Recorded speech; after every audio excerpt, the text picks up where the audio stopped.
Today we're going to deconstruct Christianity. But really, it's more about deconstructing Christianity. It's about understanding what the Bible is really saying, what the Bible is talking about. The Bible is a book about you. None of those people or any of those things talked about in scripture ever happened. They are parables, allegories, symbolism, all about the mind. The world is mental.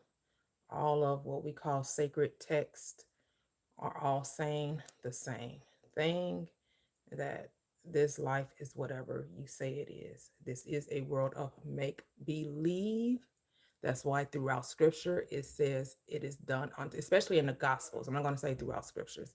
I want to say throughout the gospels. You are told over and over again, it is done unto you as you believe. It is your faith that makes you whole. Do you believe that it can happen? If thou canst believe, all things are possible. With God, all things are possible. All things are possible to them that believe.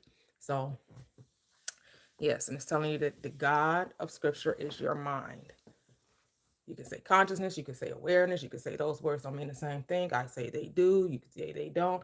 But guess what? Because you are the God of your experience, I'm the God of mine, we're both right. That's all this word is saying. You're right in your own eyes. And what do you want to be right about? What do you want to be right about? So come on in, come on through. The Bible is all about you. It is a manifestation book. It is a spell casting book. It is you can conjure up anything in its reality. It's telling you how to use it. It's giving you the tools. It's giving you the blueprint. It's summed up in one script.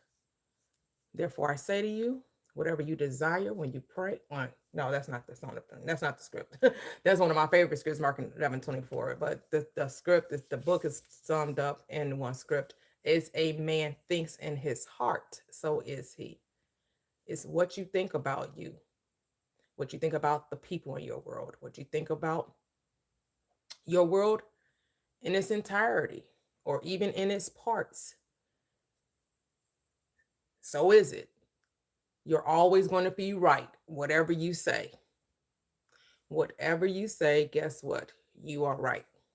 That's why over here we don't argue anyone's beliefs, because you get to have them. And if it's working for you, why would you change it? For me, I know I don't need a savior. Savior, unnecessary. The solution I've been looking for is within me. It will never be outside of me. I got to go within my own mind, commune with my own self, upon my bed, be still. Stop trying to do too much. Stop trying to make things happen. Stop trying to work so hard. And allow things to unfold naturally, because they do. All things work together for your good. All things work together for my good. You have to say that. But if you say that life is difficult, challenging, a struggle, striving, sacrifice, compromising, yeah, then that's what you'll experience. You get to have what you say. It's whatever you say. So start saying something different. Start believing something different. Because a belief is just a thought you keep on thinking. So if you want to change your beliefs, you got to change your thoughts. You got to think differently. You got to come from a different premise. Your premise is struggle, strain, striving, competition, compromising, comparison. Totally unnecessary. But that's a way. And if that way works for you, then peace be upon you.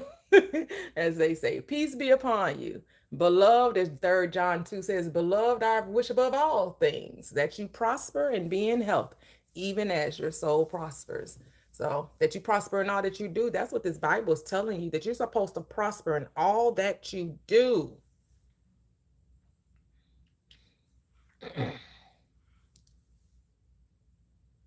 Yes, yes, yes.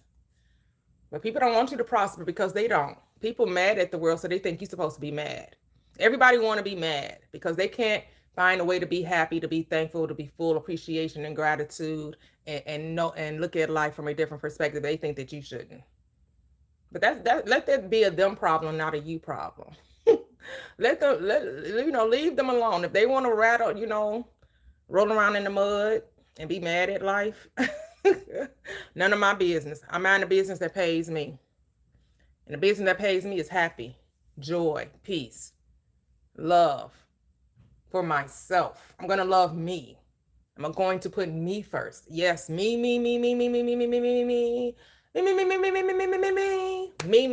Yes, it's all about me. And you need to make your life all about you. Because when you love you, you know there's no competition, there's no comparison, there's no striving, there's no struggle, there's no manipulation, there's no coercion, there's no control. You don't have to do all that because you know life is always going to look to do whatever you say.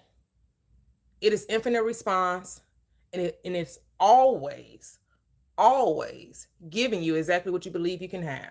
Always. I don't need to prove the Bible wrong. I know the Bible is right. I know religion is wrong. The Bible is right. It's tried and true. Now, religion, I tried it and found it lacking. So, welcome to Prosperous Living with Toya on YouTube and Prosperous Living with T on TikTok. On TikTok, double tap the screen, 10K the easy way. You get to come up into the box and we can have a conversation. You get to have your say up to a point. If you start proselytizing, trying to convert, convince, you get dropped because we're not here to argue over beliefs. We can discuss your beliefs, but don't try to convince me. I don't need to be preached. I don't need the gospel preached to me because your gospel is not good. It's not good news. I have the good news. I preached it to myself. I don't need you trying to tell me what somebody else did for me 2,000 years ago. Unnecessary. Been there, done that. I tried Christianity and I said, no, thank you. I walked away for a reason, so I don't need you trying to come back, trying to convince me how wrong I am. Let me be wrong. Leave me alone, says the script. The script says if I don't receive what you're saying, you're supposed to just go your way in peace. I'm already letting you know I don't even need to hear what you're saying because I've been there, done that. I used to say what you're saying. I used to be a Sunday school teacher, so I already know.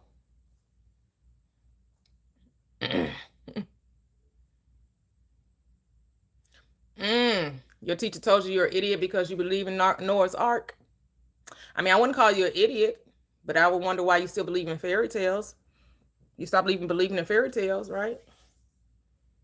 You are Noah's Ark. You are the knower of your ark. Your ark is your body, is your mind. And you are the knower. The words in the Bible play on themselves. It's hidden language. It's hidden language. You are Noah means knower. Knower.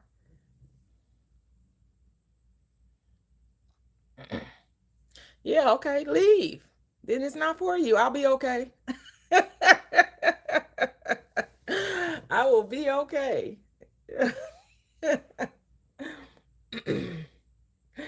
Oh.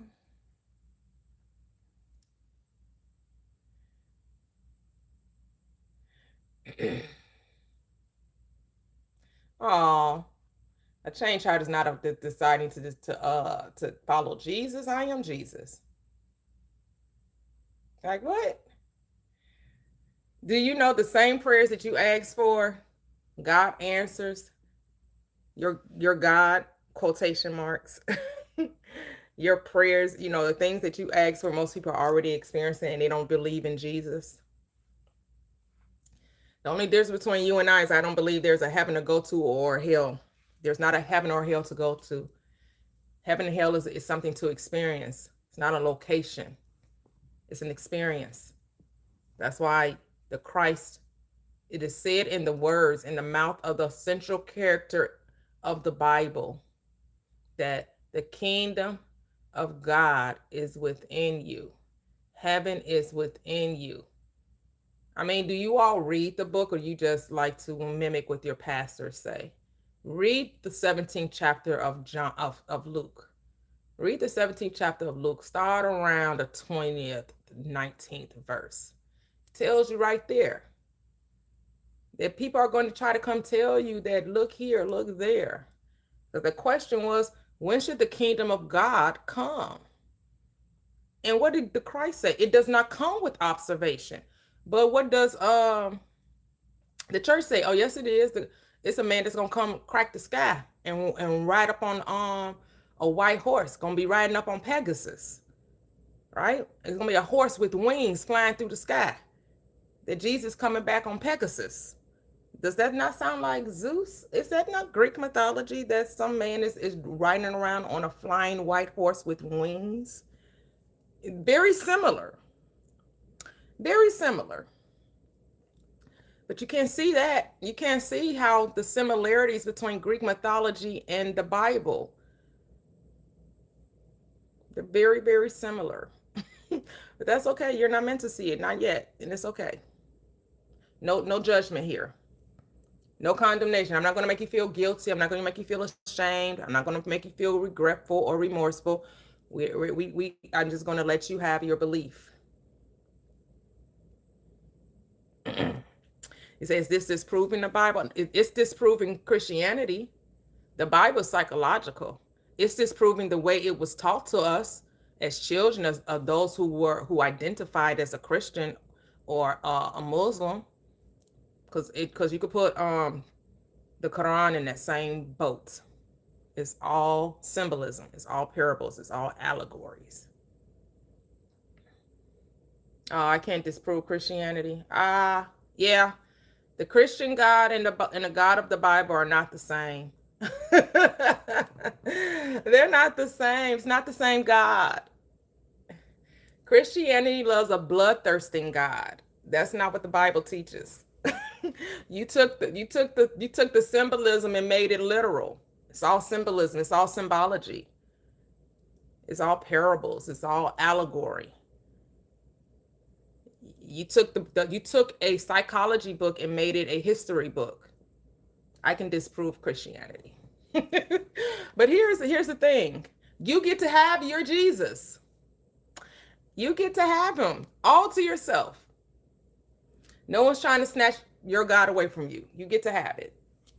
Just stop trying to put your God on me. That's all. Just stop trying to tell me that I need Jesus. No, you need Jesus. You need to believe in Jesus. I don't need to believe in Jesus.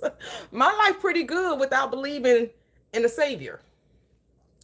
Because guess what? I used to believe in Jesus. I used to be a Christian. I used to think just like that. I used to think that my life was about pleasing a deity, a sky daddy, and hoping to go to heaven one day. Instead of enjoying this life, had me so concerned about the afterlife.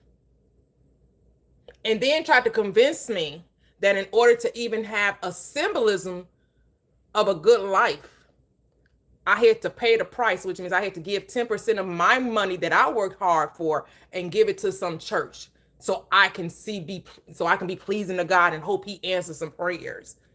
But he ain't answering no prayers if I don't give up 10% of the income I worked for, that I had to go spend 40 hours plus or more a week.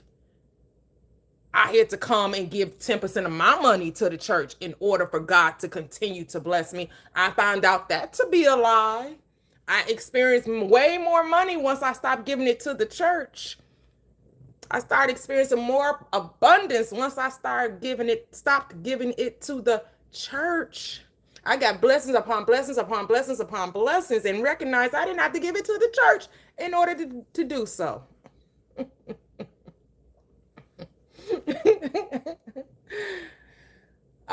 You can join when I get to 10K. The parameters on my live is 10K the easy way on TikTok. Double tap the screen. Once I get to 10K, just make sure when you come up, you're not up here trying to debate. I'm not here to debate your beliefs. You get to have them. This place is for those who have decided, to leave that mindset.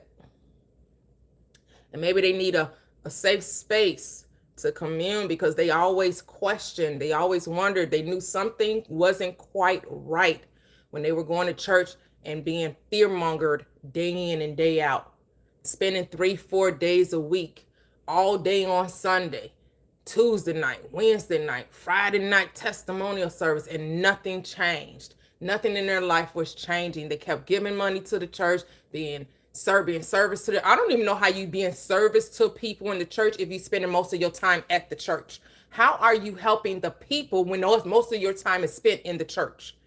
And then because the other time is spent on your job. So you at your job, you at the church.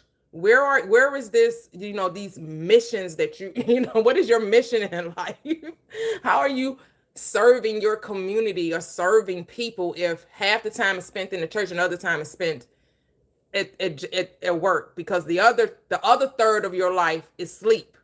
So a third of your life is at work, the other third is at the church, and then the other third you're asleep. Yeah, they sold you a bill of goods, but that's okay because I bought it too. I bought hope too. I sold my hope though. I sold my hope. Hey, La Toxic. Welcome, welcome, welcome. I sold my hope. I stopped buying hope. I said no more, no more. I'm no longer buying guesswork. Because they even changed the meaning of hope. Because hope in scriptures means a certitude of expectation, that you expect a thing to be so, that you expect it to happen without question. The church made hope guesswork.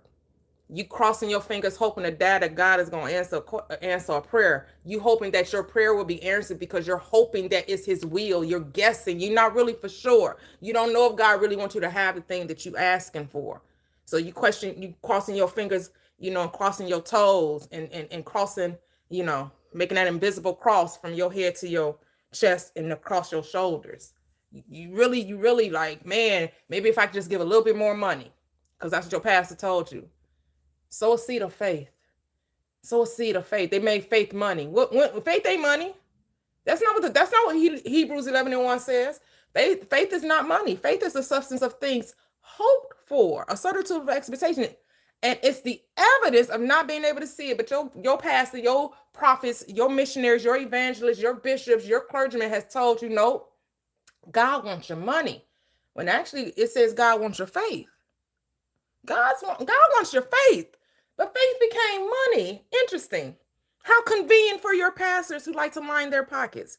See, yeah, I can show you the errancy of Christianity, as well as Islam, any of these religions telling you have to give your money to God in order for God to bless you with more money.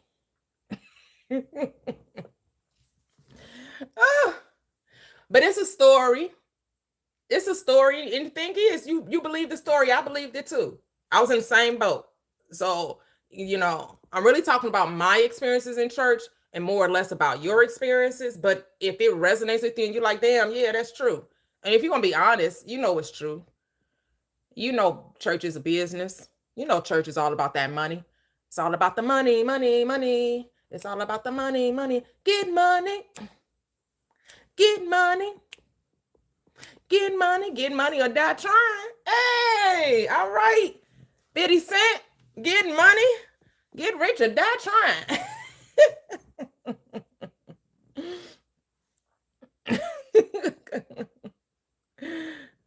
It does, because it does, because you're here's the thing. You're right. The Bible does not say that, but your pastor does. None of the Bible say that you have to pay for God, but your pastor does say it.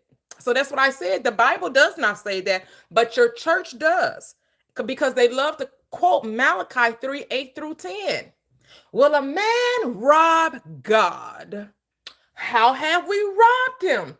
In tithes and offering.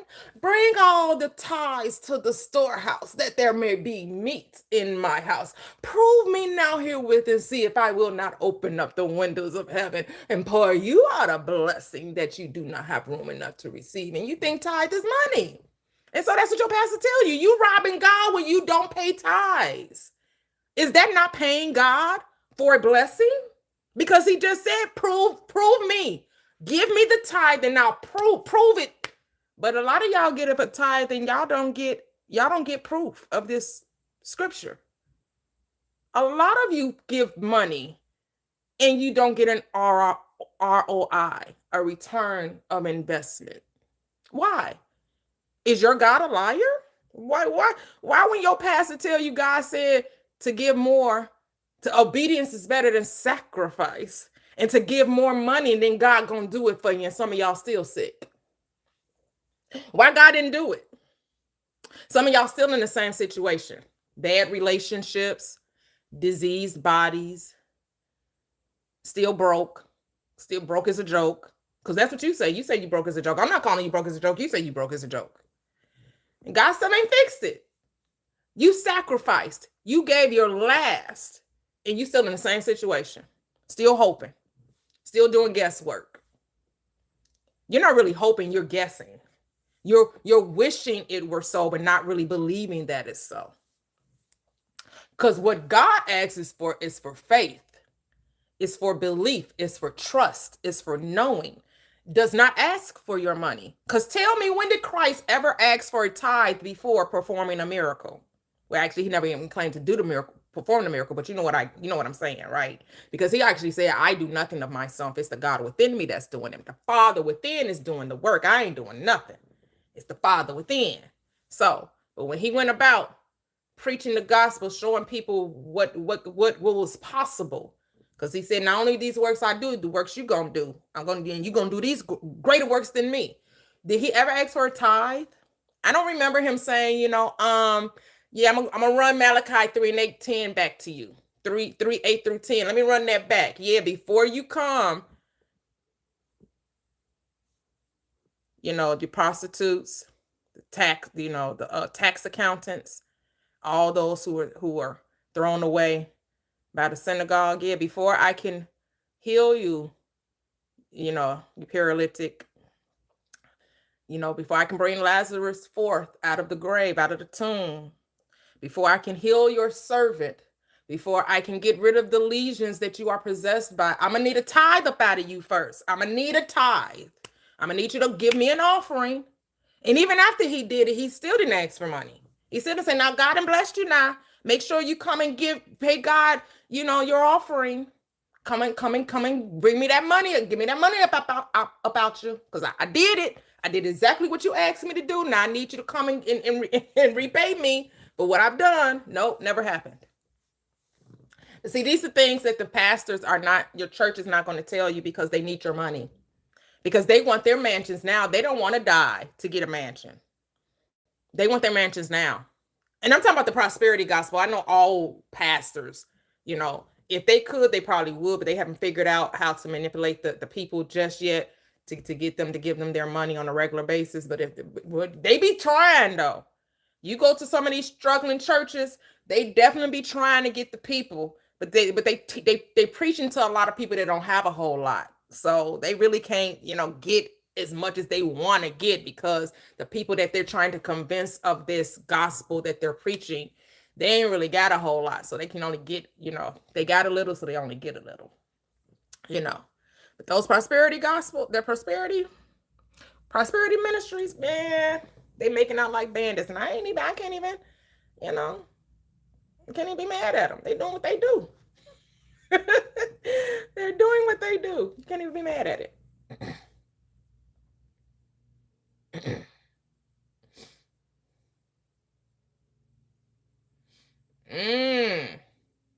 Okay. So does that hold true now? Who needs a rain? Who needs agricultural blessing now? You going to church so your crops can grow?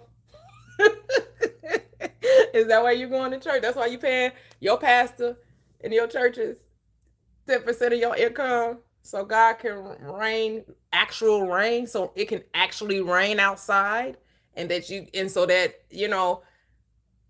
most people don't have their own, aren't sharecroppers. Most people don't have they don't have gardens. Most people are going to the grocery stores. Most people. I'm not saying all, but most people are going to a grocery store. The Bible's psychological. The tithe is your desire. Your desire is a gift from you to you, a gift from God to you. God being your awareness, your higher awareness. When you give that desire back to the I am, when you trust that the thing you're asking for will certainly appear, it does. And it rains, baby, rains. It rains. When it rains, it pours. Because what does the scripture say? Now unto him that is able to do exceeding abundantly above all that I could ask or think, according to the power that works within me. Yeah, I ain't gotta get church money for that to happen. I just gotta believe that it can happen. I just gotta do Mark 11:24 that says, therefore I say to you, whatever you desire.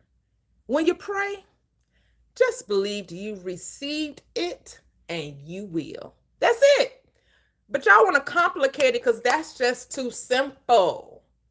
That's too simple. You want to complicate it because your pastors need your money because they've decided I know when I was in church, a lot of these pastors didn't work. They lived good off your hard work and convinced you that they were called to the field of ministry by showing up to the church 3 or 4 times a week and telling you that you had to pay for their lifestyle. Because when you bless the man of God, God would bless you. Yeah, I don't know where that is in scripture. That me blessing you is supposedly going to miraculously bless me. Like me making sure you live good is somehow I'm going to live good. But hey,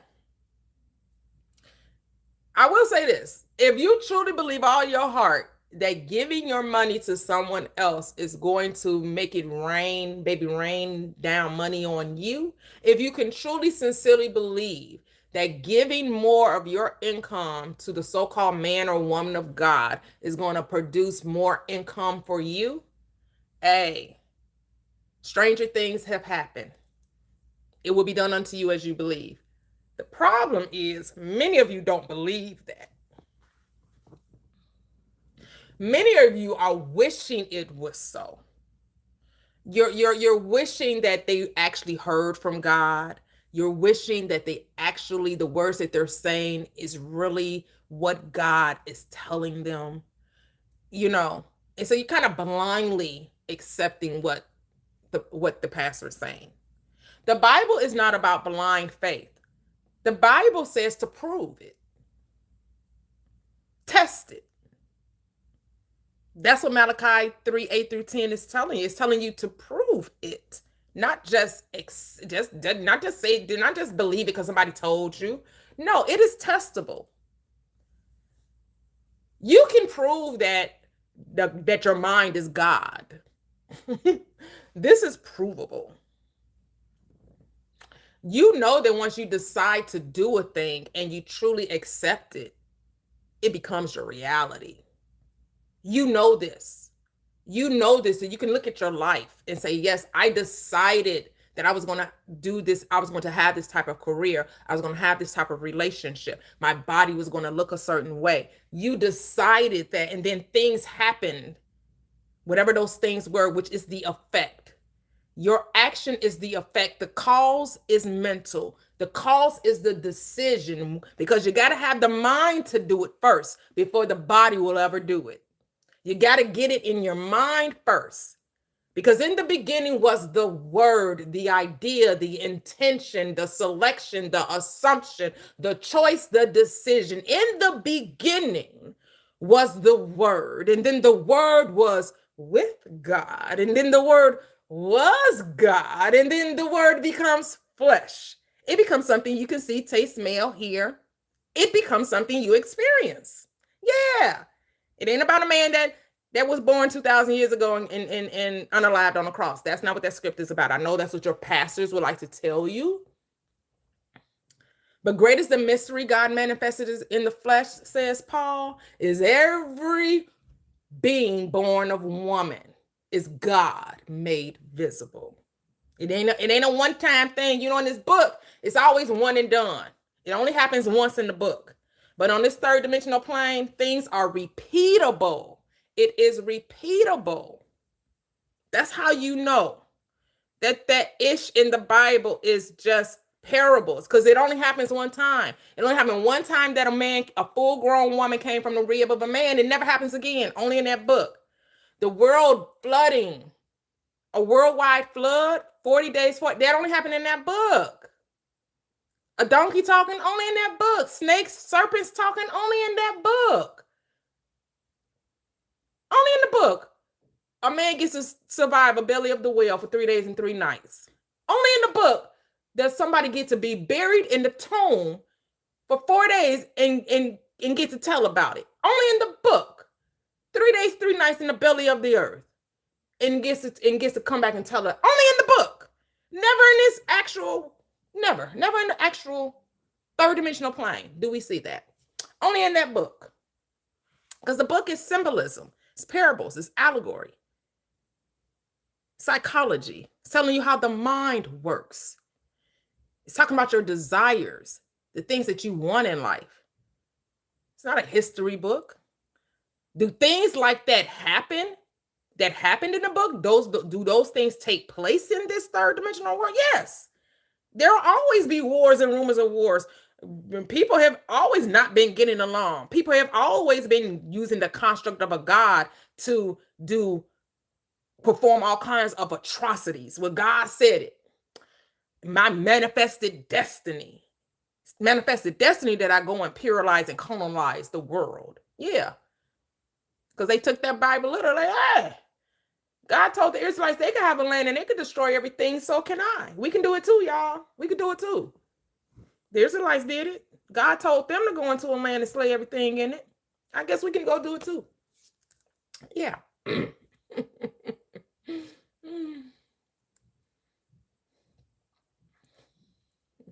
Right. Only happened once.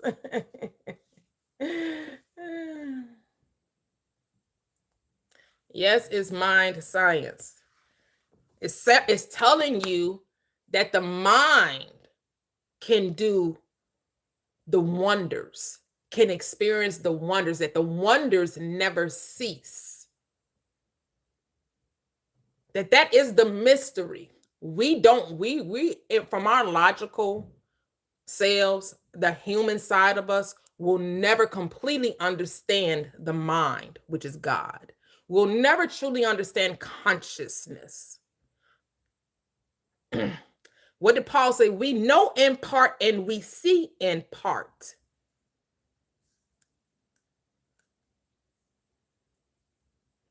You don't understand the fullness until you're out of the body, really. But that's okay.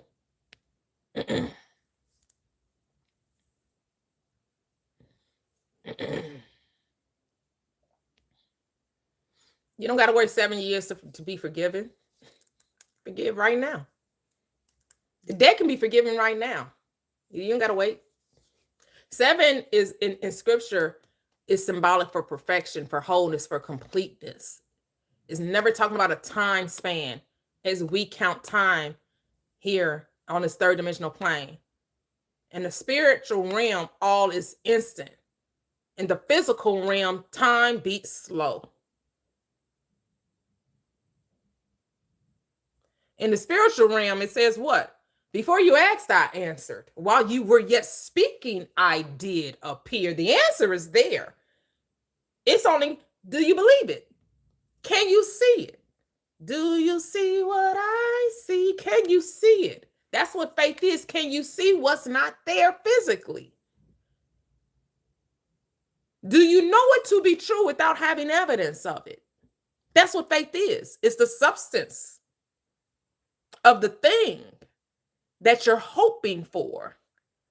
And it's the evidence of not being able to see it.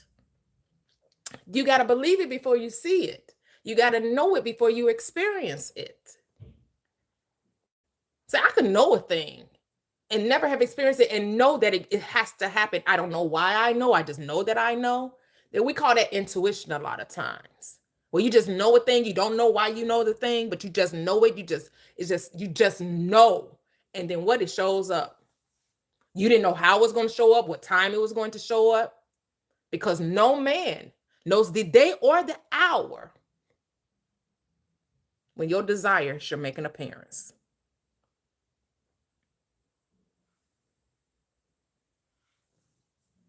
Inner knowing. Exactly. That's why this Bible is about you trusting you, not you trusting somebody else. See, your religion tells you you got to trust the pastor, you got to trust what the missionaries say, you got to trust the bishop, you got to trust the clergyman. But your Bible says, why are you putting your trust in man whose breath is in his nostrils? See how you don't go with what the Bible telling you? See, the inerrancy of religion, that's what I'm showing you. I can show you the error of Christianity and Islam. Any religion that has you looking outside of yourself.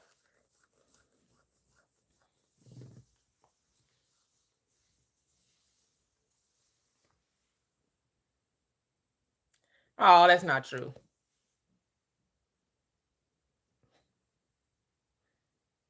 That's not true. It won't work for you unless you keep. See how people try to limit you because they themselves don't even keep the commandment. This is what Jesus said y'all got to be careful of. These scribes and Pharisees. They don't know the way to having, and they prevent you from going because they add shit to you and tell you that God ain't gonna honor you unless you keep the commandment. There, Jesus already summed up the commandments in 2 commandments. He summed up the 10 in 2. Love thy God with all thy heart, with all thy mind, and all that's within thee, and love your neighbor as yourself, because your neighbor is yourself, and God is you. You are God, and your neighbor is you. So what? You are one. That means we're all God. We're all God. The many, the one became the many, that the many may realize they are the one. You are the commandment. You are the law. It's whatever you say.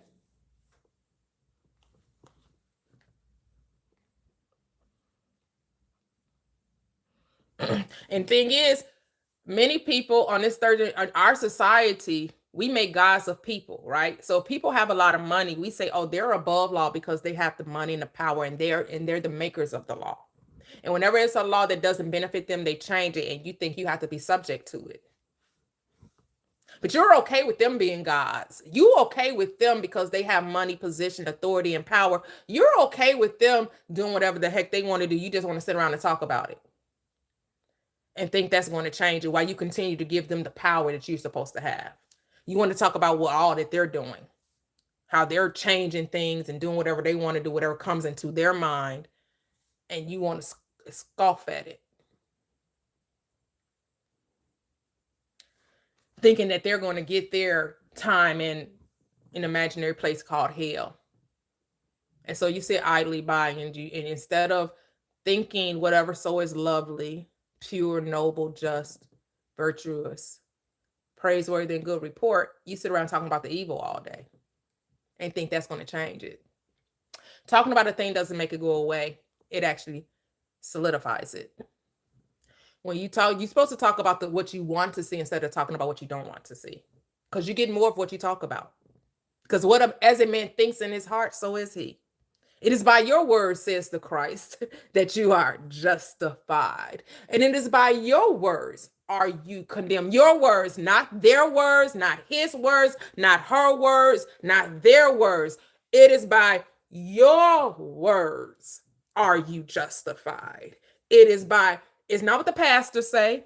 It's not what the president says. It's not what your alderman says. It's not what your supervisor, your employer, your husband, your mama, your daddy, your grandma. It's not what they say. It's what you say.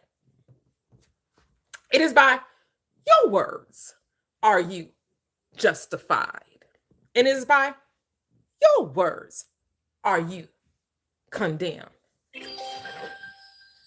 What did Paul say? Happy is the man that condemns himself not in the thing in which he allows. You allowing it and then complaining about it instead of just what? Repenting. Change your damn mind, because you're not supposed to be conformed to this world. But you are conformed to the world because that's what your pastor tells you to. They talk about God can do it, but then complain about the government. Like, who you serving? Where your mind at? Who you believing in? They are so conformed to this world. But you're told not to be conformed to this world, but to be transformed by the renewing of your mind. That's what you're supposed to renew your mind. Be renewed in the spirit of your mind, so that you may prove what is that good and acceptable and perfect will of the I am. That is you. What is your perfect good? What is your acceptable good? What does that look like for you? For many, they like control, manipulation, coercion, competition, comparison. I mean, that's a way. I'm not going to say it doesn't get results. It most certainly does. That's not my path. They say broad is the way that leadeth to destruction. It be many that find it, but narrow is the way, and it be few that find it. Narrow is the way to what? That abundant life, that prosperous life. Because you going by appearances, you think because of people got a lot of stuff, they got peace, joy, that life is all good for them. Because you looking on the outside. So I'm not here to live somebody else's life. I'm here to live my own life. I'm not here to tell someone else how to live their life. I'm only here to experience my own. That I may have the peace that surpasses all understanding, the joy, my joy, that it may be full and experience life more abundantly. Woohoo, 10K, woohoo. So the panel is open. The panel, TikTok is open.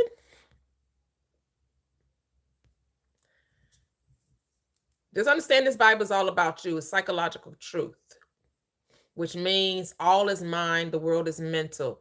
Everything was first a thought. It is first a thought, and then it becomes an experience. It becomes a situation. It becomes a thing, something that you can experience. That's what this life is about, an experience. The life is about an experience. That's what it is. Life is an experience.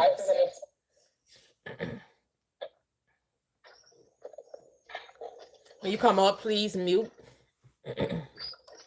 When you come up, if you realize that you're up, please mute. Thank you.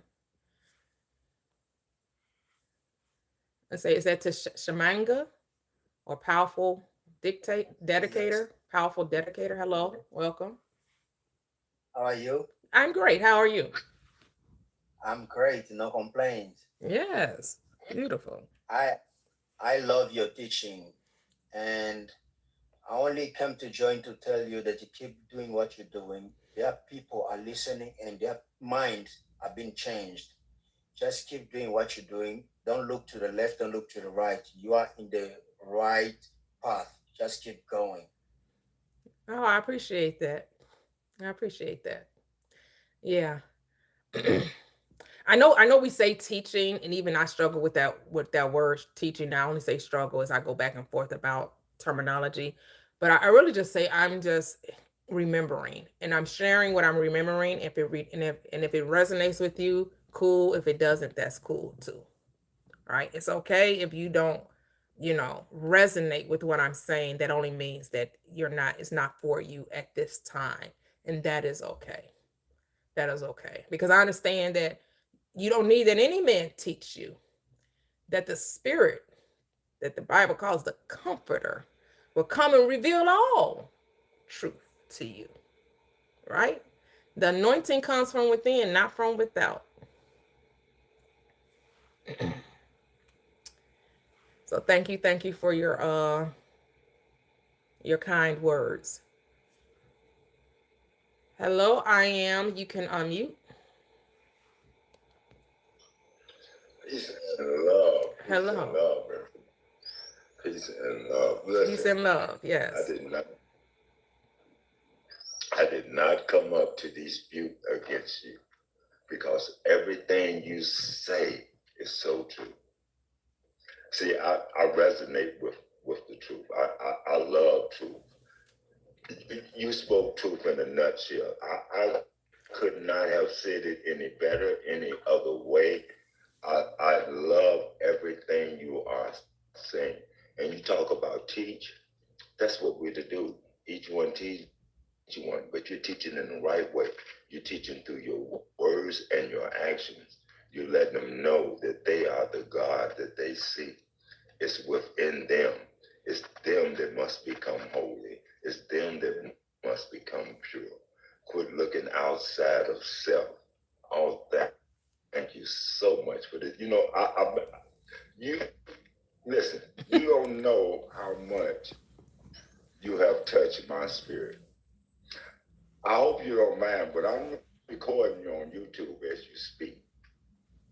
You, I just I talk about this all the time, and just to hear the female speaking in such clarity. It's there's no one that can come up here and even dispute anything that you have said. I love it. I give you praise. I give you praise. I have to give praise what praise is. I appreciate that. Yes, I'm streaming on YouTube too, so I have a YouTube channel, Prosperous Living with Toy. I'm also streaming on there too. Yep. Yep. Yeah. Hey, there's many people that can come into this knowing, because there are a lot of people seeking and searching, and so whatever helps people realize the truth that's within them. I will probably join you again. I know a lot of ladies that need to listen to you. Trust me. I definitely will. I definitely will pass it on. I don't give praise to no one on it. You the first one ever got praise to me, my sister. Anyone who's been on my channel. I appreciate that. Listen, as I say, I'm just a reflection of you. So yes, that's what it is. And I was typing it in. I said the reason I love her so much is that, listen, her spirit resonates with my spirit. Everything she say, I say that's me in a nutshell. You know, because spirit is not male nor female. That's me in a nutshell. That's the spirit that is with her. I love it. I love it. If we never meet, we still won't believe that. Yep. Believe that. Yep. Hey, peace, my sister. I'm gonna get out of here and give your room back to you. Okay. Well, thank you. Thank you for joining. Keep doing what you do. Oh, thank you. Gratitude. All blessings are on you. Yeah. And I know what they say about that. You know what I mean about that. Yeah. All goodness is on you. Thank you. Just keep doing it. Yeah. Same with you. Love you, my sister. Peace out. Peace out. Thank you. Thank you so much. Good morning, everyone. Welcome to all in the chat. Welcome. Hey, T. Hey, Jade. Welcome, everyone. Hey, Latoxic. How you doing, girl? Good morning. What a beautiful Saturday. How are you? I know. Such a beautiful, it's a beautiful Saturday. I'll come on for a couple of hours, because I'm going to get my fix in, because next week, chilling. Be on vacay. Yeah. I love that for you. Oh, yes. How's your day going? Your morning? It's going well. I'm learning Claude co-work this morning. Oh. Because I have been wanting to learn it, and my friend was telling me about it, and how it works in the background while you're doing other things and things like that. So let me learn this. Let me switch over from ChatGPT. Oh, okay. And it's called Claude. Claude is the name of the app. I hear people talk about it, but that's the name of the app? Yes. Okay, so it's another AI app. Yes. Okay. Yeah. Claude was out, I think, I don't remember the exact timeline, but anyway, it was an early thing, but I don't think it was really super functional. And then ChatGPT came over and totally, changed the game. And it was like, we got to upgrade. Exactly. So now Claude came back and it was like, oh, bet. Okay, let me do this Claude co-work. So you can tell it to do something, and it'll just create what you're doing in the background. So the ChatGPT version, you have to supervise every single step, basically. And Claude co-work, you just tell it what the guardrails are, what you want it to do, and it just does it on its own. So okay, I got to try that one out. Okay, yeah, okay. So I'm like, let me do this. Appreciate that. Yes. Well, I'll let you know how it goes when I do more with it. Cool. Yeah, I talk to ChatGPT when I talk about the esoteric knowledge of this script that everybody wants to take as literal, when it's really about you, and so I hey, break that story down. But the thing is that I be knowing it already, because it's the same story over. I don't care what story you give it and say, give me the esoteric language. It's always going to be about your duality of the mind, and Christ consciousness is the oneness, and showing you that you just need to operate from the state you want, and then you'll get it. It's so simple, and we just want to complicate it. We think it's going to be saying something different based on the story, but the story is the same story throughout scripture. 100%. Simple as that. I think ChatGPT is really good for that. Like, I don't really know how good Claude would be for that. I haven't tried it. Yeah, and also Gemini. I love Gemini too. I actually like Gemini better than the ChatGPT when it comes to certain things, especially like the pictures that it generates and stuff. Yeah.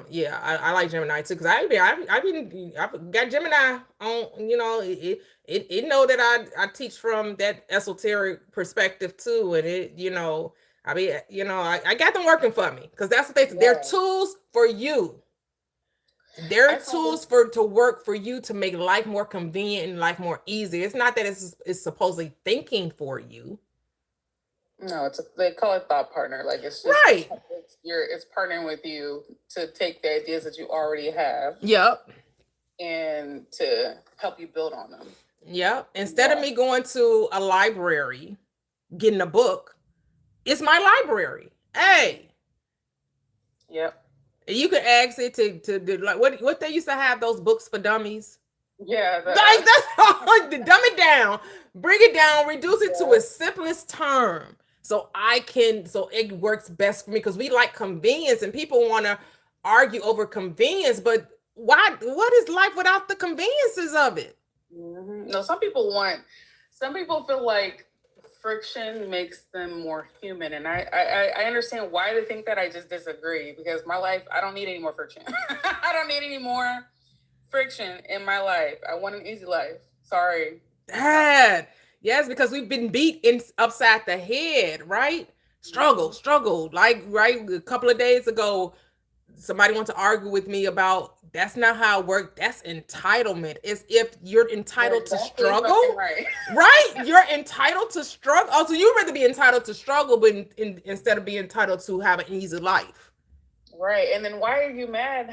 So I have a friend who she paid off her student loans a long time ago, and so when the whole concept of people's student loans getting forgiven came about, she was like wholeheartedly against it. Like she was so staunchly against it. She felt like it was just wrong, right? Because she paid for it. She mad that everybody else got wiped clean while she had to actually had to pay it back. She struggled to pay. I mean, she did it, but she felt pride in struggling. Girl, I'm mad I paid mine off because I sure would have been, woo, damn, I ain't have to, because, I told you although I didn't finish, I went a couple of times. So I did I did have some, but I did pay mine. It wasn't a lot, but I did pay it back. And that was years ago, and it wasn't no pride. It's like, damn, thank goodness. Like, what the fuck? Like, huh?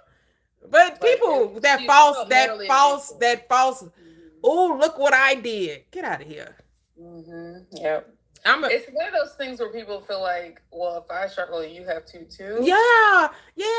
I like that's the psychology of that is maddening to me because it's like you hear that and I'm like, is this just part of the story that they want to tell us? Like when you hear different celebrities that have millions and millions of dollars and say that this is my money, not my children's money. I'd be like, say what now? Wild. I'd be like, it's isn't the whole point that you gain the wealth, the riches, the convenience, the money, so that your children didn't have to quote unquote struggle as you do? That's the issue. I'm trying to mentally understand that thought process. Yeah, I don't. For the life of me, I can't. It makes no sense. I can't either. I don't understand. I think people. Yeah. So for example, Shaq, right? Yeah, that's what I was thinking of. Yep. Yeah. Mm-hmm. So Shaq is like that, right? He got like 1 million kids. But anyway, he's thinking about this, right? Mind you, he was born a fucking big ass man. He's like 7 foot tall. Mm-hmm. Like that shit did not happen for 99% of the population. Yeah, he feels like he can't give his children a leg up when he literally got a leg up. And then had the nerve to name his child a similar name to his and told him he can't use his name because it's too close to his. Okay, come on. He was born with an advantage that most people do not have, which made him a shoo-in. Not to mention he was a terrible free thrower. He had terrible free throw percentage. Yes. At his big height, Mhm. And he had a natural advantage. He didn't want to give his children a natural advantage. That's what I'm like. I think that's cap, though. I'm like, is that just a story you telling us? Because you want me to believe, dude, you can't take this money with you. I think it has to do. I'm wondering if it has to do with his ex-wife and like trying to. I don't know what the fuck I has to do. I don't know. I think they just be running game on us because Yeah. they don't even make like what? Because he always in somebody commercial, right? He always making a lot of businesses, right. That's what I'm like. And you doing all this not so your legacy can be straight. Mind you, he was born a big ass kid. Like he did not earn his height. If it wasn't for his height, I don't think he would have been in the NBA because he can't play for shit. It's his height and his bigness that gives him the advantage that he had to become a decent basketball player. But he talks about how he gives back to his parents and make sure they're well, but then it doesn't go, it goes upward but not downward. Yeah, like he's reaching up but not down. Like, he should be teaching his kids to further what he's already doing, not trying to hamper them. Because he didn't earn his advantage. He was born to be a 7 foot tall man. Like that's what that makes sense to me. And he didn't like go to get surgery to make that happen. He was born that way. So that's what's kind of clicking with me, because you would not be this person if you didn't have that natural advantage that you were born with. Yeah, but like I said, everybody has their own path, their own way. That's what he's deciding. But again, I think that sometimes they be saying stuff to confuse the masses, because it's like, yeah, if I get it, I'm gonna make my children work too. If I get it, yeah, they're gonna have to prove their worthiness too. It's all about proving this worthiness, right? It's always earning. Oh, you have to earn the blessing. You have to work hard. Nothing in life is free. Nothing worth having in life ever comes free. That's what we're told, right? Over and over again. Anything that's worthwhile having, but that's what they tell poor people, because rich people don't think like that. They don't feel that way at all. That's the cap they give to those that are struggling, that you always gonna have to struggle. You know, like when we hear these people, these what we call giants of industry, like you listen to or his president, yeah, my father gave me $1 million. Like he said, right. He said a small. He called it a small. It was little to him, right? And we talking like 20, 30, 40 years ago. We're not talking about $1 million today. We're talking millions of dollars 40 years ago. Mm-hmm. And he said small. Wow. He quantified it as a little thing. Right? I don't know why people, specifically our people, would want to force their children to struggle. I don't understand that mindset. Because that's what we've been conditioned, right? We've been conditioned that work, that the struggle, that you earn your blessing by the sweat of your black brow. Even though those who are wealthy and figured out the mind science, that you were never meant to struggle through life, right? They use their mind and not their behind. And that's what got them to have the money and the life that they have. And I mean, not to say that they aren't using people, you know, but again, using is subjective. Right? And I think the mindset, I've been watching a lot of docudramas on Netflix. Mm-hmm. So I watched one on like the different Roman emperors, like Julius Caesar and all that. And then I watched another one on Alexander the Great. And Alexander's mother, because he was born to this king or whatever. And then, long story short, the king got assassinated. But anyway, Alexander's mother, after the king got assassinated, she basically told him, like, yeah, you thought that king was your real dad, but your real dad is a god. You're actually a demigod. There you go. Look, she already set him up, told him he was a god. She gave him some hallucinogenics and told him, you're actually a demigod. Your dad is Zeus. Okay. So because he started believing that. And started acting what? He started acting like a demigod and beat the Persians, beat King Darius, beat all these people, and took over the region of Egypt, which was like the most fertile ground in that whole region, and ended up setting up the basis of like the Greco-Roman Empire, and it became one of the most famous people ever. Wow. See what happens when you say that you're what you think as you think in your mind, so are you. That's exactly what it was. That's what the script tell you as you think in your mind. See, that's what I tell people. I was like, what do you think this world would be if people came in here knowing that they were God instead of being told that they're sinners? Come on. Instead of being told that you're evil from the beginning and you were told that you were good God from the beginning, what do you think this world would look like? I think too with the concept of God, if you see yourself as God, you start to take on the responsibility of a God. Mm-hmm. And we might have a better world if people truly believed that actually I am responsible for this. I am responsible for how this turns out. Mm-hmm. Versus some God in the sky who I can never know his intentions or his desires. Yeah, that person's responsible. Then all of a sudden it's not my problem, right? Which is fine. But if we take the responsibility of I am God, this is my world, I get to choose how it goes, mm-hmm. and I get to see what I want. I get to see what I want to see in this world. Yeah, I think we would have a better world, genuinely. Yeah. What you want to say? I am, and the fact that and also. I know, I agree. And also the fact that once you come to your higher awareness, you realize that your main accomplishment is through your love for self and your love for others who are a part of you. You know, without that, there could be no unity. So the final conclusion is rising to that love, that true love, that divine love, where like you were speaking about the children, your accomplishments is passed down, not upward, but down. It's shared with those who are less fortunate or who may need. I wouldn't take what I have and share it with the rich because they already have. They're not going to appreciate it. They're not going to get those things. The thing is, though, the psychology of the world, though, the psychology. But here's the thing: I am. The psychology of the mind, though, is, and this is what the script tells you: to them that have, it shall be given, but to them that have not, even what they think they have. So here's the thing: and from my perspective, we got to stop seeing people as poor and see them as abundant. Stop telling people that they're poor and that they're in need and they don't have a lot, and start showing them that even what they have is more than enough, so then they'll get more of that in abundant. But if you keep telling them they're poor, they're going to get more of that and they're going to experience more poverty.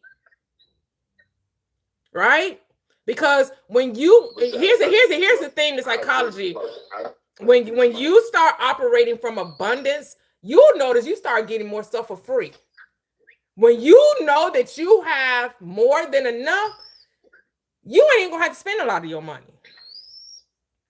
It's actually cheaper to be rich, and it costs more to be poor. It costs more to be poor, and it's cheaper to be rich. So you need to identify with the rich and not. Know what it is to be. What'd you say? And I agree. I don't know what it is to be poor. I don't know what it is to be poor, nor do my children. Right. Poor is something I never speak to them because we always have. I tell them, you was given everything when you was born. Everything is already yours. You just have to speak it into existence. And when I say speak it, I mean not just speak it, but you have to go out and get it, because nothing is going to come to you while you sit down and wait on it. So it's really about putting in the mind what you desire and going after it. If as you said, as a man believing in his heart, so is he. Yeah. So if you believe you something, that's what you're going to be. Yep. You have to first believe in your heart, Yep. That way you can achieve it, because once you believe it in your heart, you actually see it. Yep. And even though it may not exist in the outer ring, You see it in the inner ring, and that's what you go after, and that's what you achieve. It's nothing that I need. So I know I'm not poor. Right. Because I need for nothing. Yeah. I need for nothing. I don't worry about anything. Everything is already taken care of. Absolutely. You know, Absolutely. The things I worry about is becoming better than who I am, and being an example to my children, because that's who it's passed down to. That's my kingdom. That's my kingdom.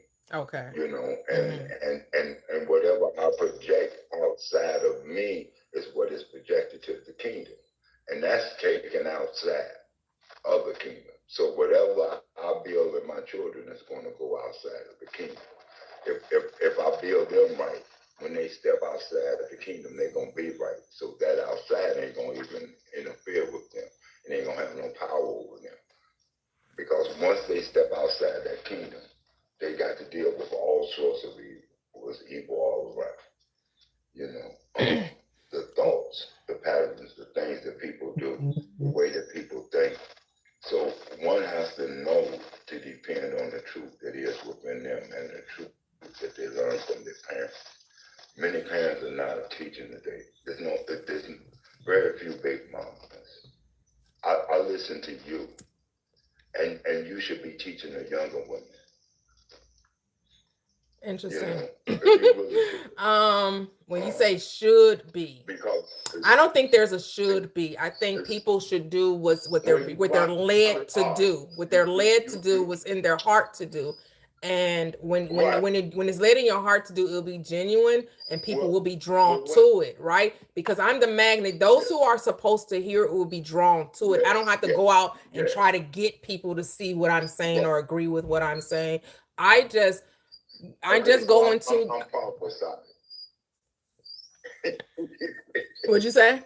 I'm prophesying because I'm prophesying because that's what I see when I listen to you.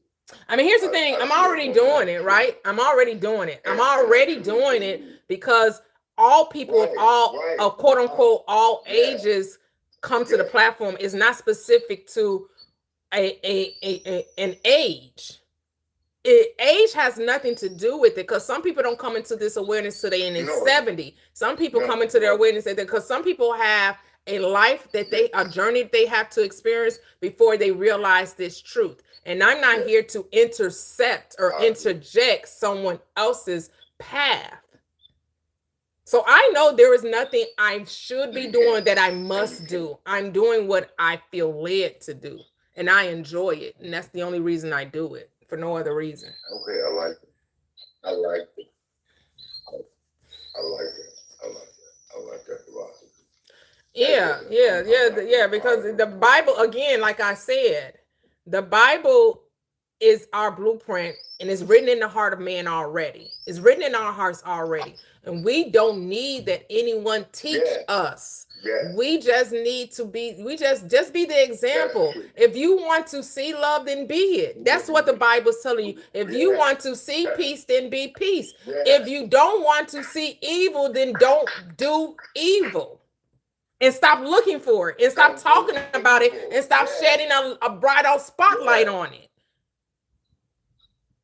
And and stop associating with it. Right. Because evil is because here's the thing, evil is subjective. People don't want to hear that, but evil is subjective. Because what we call evil today, we'll call good tomorrow. And what we call good today, we'll call evil tomorrow. So, like, it changes with the wind. It depends on who's doing it, who's thinking about it, and what time, what we have evolved to. So here's the thing, I don't like to talk about things that aren't edifying. Because we should be focusing on what we do want and not on what we don't want, because we will continue to experience the unwanted because we keep putting our focus there. Put the focus. It's all about self-mastery. What do you want this life to look like? Well, I want to experience heaven. How do I experience heaven? Well, you have to think of the peace. Be peaceful. Be the peace that you want to see. Be the love that you want to see. Be the compassion that you want to see. Be that you want to see. And then what? You'll see it. And you'll draw it to you. And you'll draw it to you. Yeah. And you'll draw it to you. Yeah. That's your man. So true. So very true. So very true.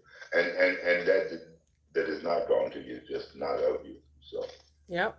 I would, but yeah, I just wanted to speak on what this is speaking on. Mhm. Listen, sister, I love what y'all saying. If I get quiet, it don't mean I'm not listening.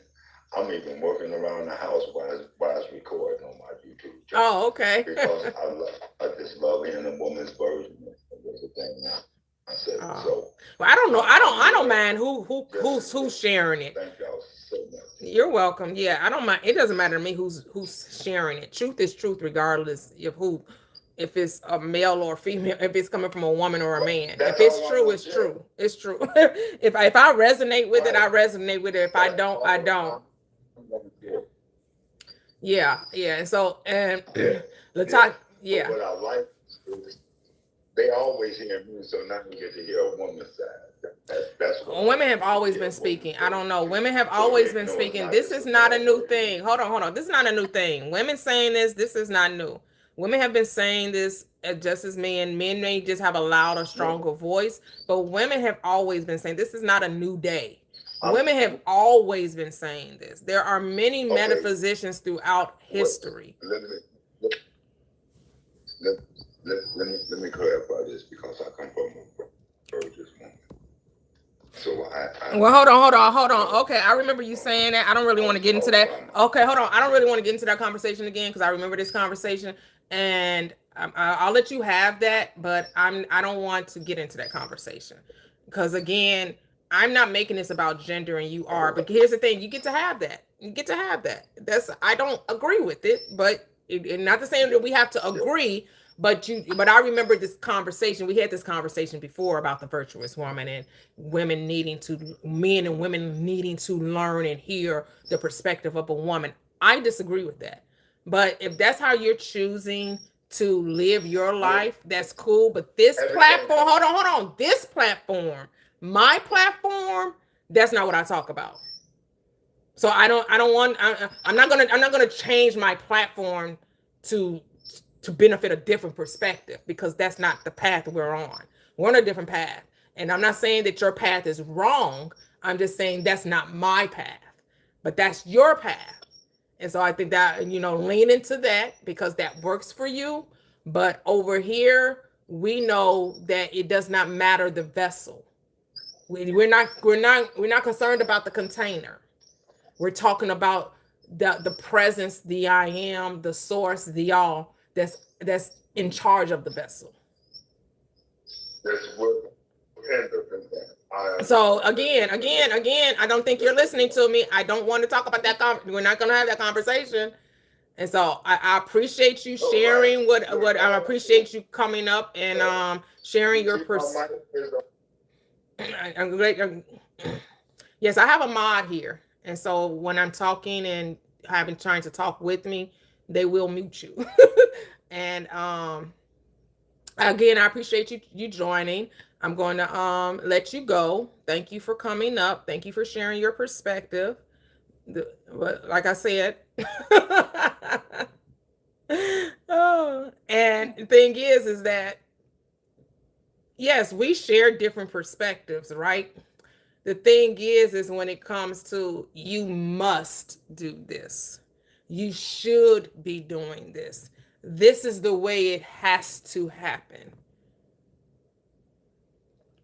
then that's when we got to end the conversation. Because I don't think we should be telling people what they should or shouldn't be doing. Let people figure out life.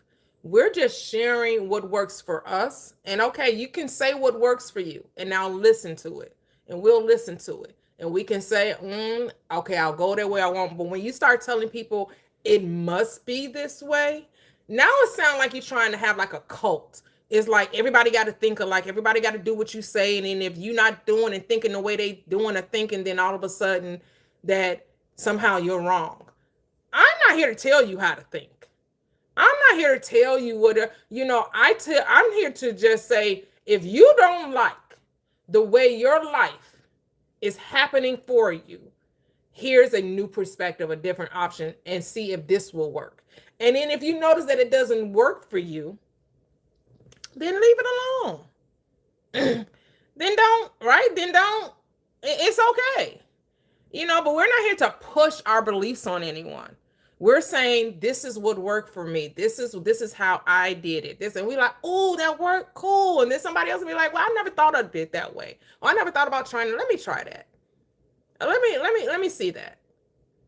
But then to tell people you must, I think that you should be doing this. You must be doing this, and you have to do it this way. It's infinite ways. It's infinite ways. We have to know ourselves. We're so busy wanting to tell somebody else they need a leader. That whole leader, no, that's why we left Christianity. That's why we left religion. Because we don't want a leader. We want to lead ourselves. We're tired of telling somebody else trying to tell us how to be, what to do, and how to think. We want to go within and follow the inner guidance within us. Not listen to how somebody else did it, because how they did it is probably going to be far different from how I do it. There's not one way. There's infinite ways. And when you talk to people that have made it, or say that you deem them successful, get 10 people in the room, you deem them all successful. Those 10 people are going to have different paths. They all going to tell you, do it this way. Then the second one, no, you need to do it. They're all going to say they did. The only thing they may have in common is that they believed in themselves. That's about the only thing they're going to have in common, is that they believed it could happen. They kept persisting in that belief, and then it happened for them. Some people will say, well, it was a little luck. Some people will say, well, it was your network. Some people will say, well, it was your education. Some people will say, well, it was your skills that you had. So they're going to, well, it was the time. People are going to give different reasons why they think the thing that you accomplished, why it happened. But the thing is, you don't know until it does what it's going to be, the thing that breaks it, that the dam breaks, and then your flood of blessings end up taking over you. But if you just remain faithful and persistent and do not lose heart and go about it in the right mindset, it will happen. You could do the 10 steps and nothing happens. And then you can do something that was totally had nothing to do with those 10 steps to success, and then you'll get successful. And you won't have did none of those 10 steps. Because people will always say, this is the way it goes. This is the way it goes. Like I think about the Serena Williams and Venus Williams, right? When they became tennis pros, they tried to tell them, oh, you got to go through the junior circuit. You got to go through the junior circuit. Their dad was like, nope, we don't like the junior circuit. They'll go pro when I say they go pro. He did it totally different than the way they were saying it must be done. So that's why you gotta listen to you. You gotta trust you, and you gotta believe in you, because there will be a lot of voices out there trying to tell you, no, this is the way to success. No, this is the way to success. No, this is the way to success. The way to success is persistence in your belief in you. That's the way to success. The how, I have absolutely no idea. I don't know how it's going to happen, but persistence and believing that it will is what makes it happen. Simple as that. I mean, my favorite thing about manifestation, you create your own rules. Yes. You don't need anyone to co-sign what you're going to do that works for you. Like, there's no need for that. And, I don't know. I just don't feel like people are looking for the solution, but the solution is you. You are the person who gets to create exactly what you want. Yeah, like that one content creator said, your compliments does not validate my confidence. I could give two fucks if you praise me, agree with me. I don't care. Like, your flattery does nothing for me. Flattery gets you everywhere. Flattery gets you nowhere with me. Your words mean, I mean, okay, it's cool. Thank you. Appreciate it. But it ain't about because you lean into that, but somehow that's going to butter me up to now I'm going to act and say and do as you want because you just came in and praise. No, I don't need the praise. I'm not doing this for praise. Right. Like, that's not, all the flattery don't mean nothing. Your compliments has nothing to do with my confidence. And we got to know that when you know who you are, nobody can tell you who you are. Exactly. Like, they should already be confirming what you already feel about yourself. You know, I don't know if people come up here to tell me that so they can get me to agree with them, because if I don't agree with you, I'm going to tell you. Like, I don't care that you poured out all these praise, these flattery words. If I don't, and it's okay that I don't agree with you, because I don't need you to agree with me. That's not what I'm doing. I'm not doing it so you agree with me. I'm doing it so you can get to know you, so you can agree with you. Right? It's so you can agree with you. You and your God is the majority. Period. Simple as that. Simple as that. Like, there is no, you don't need anybody else's approval for shit. For shit. Sorry, Not got. Sorry, y'all. What'd you say? I cuss a lot. Sorry. That's okay. Yeah, That's like, you do not have to apologize, girl. I think that's the best part, because it's just like, there's no rules, so you can have whatever you want. You know, like, I started checking my stuff off my whiteboard because I was like, oh yeah, I should have this, I have that, I have that, I have that. Like, all like, oh yeah, this is my life. This is exactly what I want. I get to choose. Yep. Someone said, what if I believe the Bible way? Can that block me from believing in me? It shouldn't, because the Bible is all about you. The Bible is about you. So how, yes, believing what the Bible say about you is believing in you. What does the Bible say? If thou can believe, then all things are possible to them that believe. The script says that. All you got to do is believe it. And because you believe it, you'll see it. And what does believe? Believe does not mean to guess that it was so. I know that's what your pastors and your clergymen and these religious people want to tell you, that believe is guesswork. That's why people come up on my panel and say, I don't believe, because that's doubt. Yeah, because a lot of people are kind of, they're making believe be a 50-50 split. Maybe it will, maybe it won't. That's not what believe means, to accept a thing as true, to make something real for you. It's to assume the best, to expect the best, to trust it, to know it. But people change the meaning of believe because they say, do you believe God? Do you believe God? Do you believe God? And then they put a disclaimer there. And they say, well, you can believe God all you want to, but if he don't want to give it to you, then you won't get it. What the fuck? Wait a minute. What? The loophole. The loophole. So I can be believing it and I still may not get it. What the hell? What the hell? Right. So if you really want to make sure God gonna do it, he gonna need that money about you. In order to make sure that he may do what you want, he gonna need you to prove to him that you really believe he's gonna do it. So you got to sow a seed of faith. Like, that's some new-ish, right? Like, they just twisted up the mustard seed of faith, right? Because they told you if you have the faith as the grain of a mustard seed, and so they swapped it out. They did some Jedi mind tricks on you, and they said that, oh, it does say the grain of a mustard seed, and so this seed of faith. Oh, I got it. Let's make seed of faith money. They be playing with your mind. Doing running them Jedi mind tricks on you. Because mind you, someone correct me if I'm wrong, but in those times, money did exist, but the tithes were offerings of things that were non-monetary, like, you know, yeah, the God of the Old Testament was a bloodthirsty God. Just to say, he liked the blood of animals. Money did exist back then. It was a real thing. And he liked the blood of non-believers. That's why Christians and those are religious minded, they can't even see that they salivate at the destruction of another that don't know their God, because that's what they were told, that those that don't know their God gets destruction. they don't even know that that teaching makes them bloodthirsty. Because God was ready to off a mother if they didn't know who he was, and he wanted to give his children a piece of land. See what happens when you make that Bible literal history?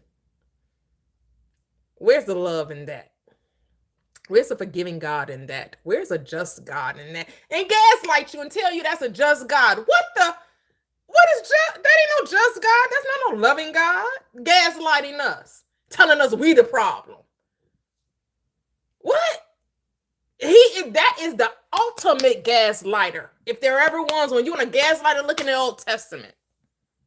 That Old Testament God is a gaslighter. Because the very thing he said he didn't like is the very plan and purpose he put in place to restore the people back to him.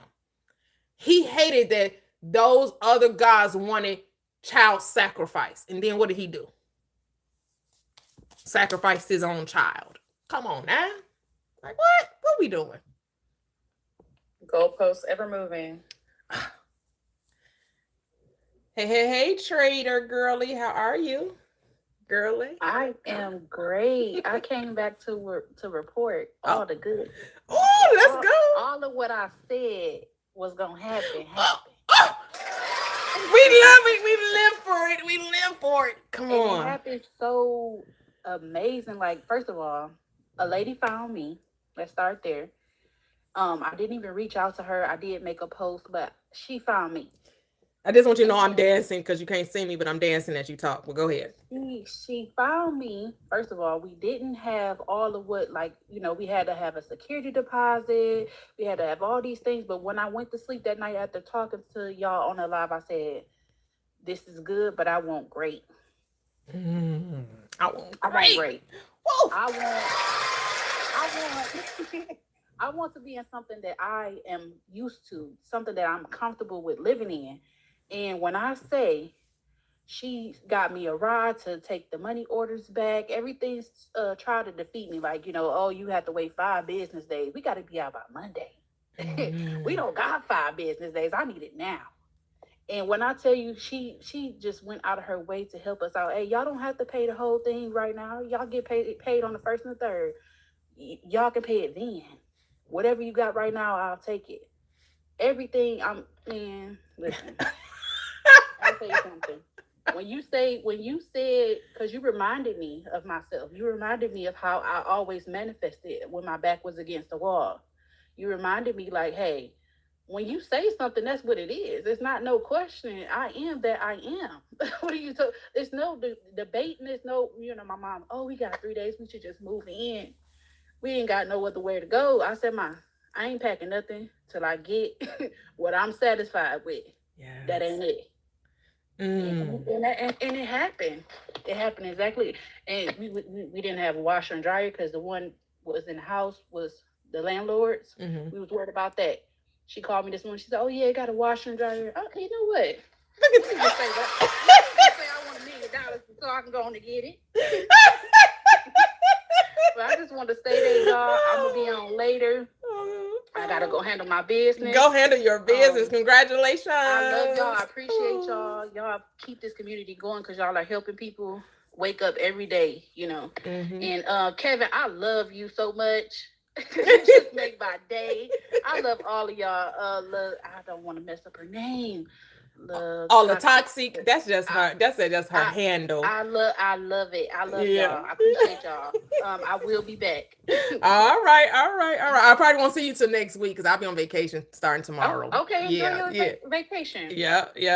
All right. So happy for you. Congratulations for you and your mom, your family. That's so beautiful. Thank you so much. Woohoo! Right. Oh. I loved it. Yes. I remember she was talking about, her mom was like, she was willing to just take, whatever. Like whatever they was willing to get, because they had to be out of their place. And she was just ready to take like the least of it all. And she was like, no, I want the great. I want to live comfortably. I don't want to just be in some slum just because I'm just not looking for a place to lay my head. I'm looking for a place to feel comfortable, to be great in. That is beautiful. And she said everything. The lady was just so accommodating. That's what it is. When you know, and it's just like people, like those of you that are, I don't know if you students of Neville, I like to reference Neville because he helped me remember who I was. Like she was saying that my words helped her remember that when she say it, that settles it. No backseas, no loopholes, no plan Bs, no other options. That's what Neville Goddard did for me. Him and some other people, but mostly his teachings awakened the power that's in me and helped me realize that, yeah, that he says, once you decide, once you know, the world is going to bend over backwards to bring your desire to pass. That if it takes 1 million people to bring it, then it's going to take those 1 million people and they're going to think they initiated it. But you're going to know the law and you know they're just responding to the God in you because the world is at your command. The world is infinite response to you. That's why you got to make sure that what you want it to respond to is the thing that you want. That's why it's so imperative that you don't talk about what you don't want. You talk about what you do want. You talk about what you do want, not what you don't want. And it's so easy to try to talk about the things unwanted. But you have to decide to talk about the things wanted. It's a choice. You're told this. That's why I like referencing the script. It said, you got a choice. I said before you, I call heaven and earth before you. I call heaven and earth. Life and death, blessings and cursings, good and evil. Choose life. Choose life. But a lot of y'all choosing the cursings. You're choosing the evil. Because that's all you talk about. You don't talk about the things you want to see. You talk about the things you don't want to see. And then wonder why you keep seeing the things you don't want to see. Because the God in you doesn't speak no. It doesn't speak in the negative. It speaks attention. What those who are scientific call frequency, vibration. I call it your attention, your focus, what you think about, you bring about, your conversation, your thoughts. Even if you're not verbalizing it, the ideas held in mind about lack, difficulty, struggle, strain, competition, delay, anxiety. It says, that's what you want, I'll give it to you. It's not going to question you. It's not going to argue with you. It says, your wish is my command. What did Christina Aguilera tell us? I'm a genie in a bottle. You got to rub me the right way. If you want to be with me, there is a price to pay. You got to rub it the right, which means you got to command it the right way. You got to talk sweet to it, right? She's talking about, I don't want to hear the sweet nothings. I want to hear the beautiful sayings. I want to hear the glory. I want to hear the praise. I want to hear the gratitude. I want to hear that I thank you very much. I knew you could do it. I knew it was possible. Do the damn thing. That's what he wants to, but he'll take whatever you say. And he'll give it to you. Kevin, before I go to you, I'm going to go to Roxy. Hello, Roxy. Are you there? Yeah, I'm here. Hello. How are you? How are you doing? Great. How are you doing?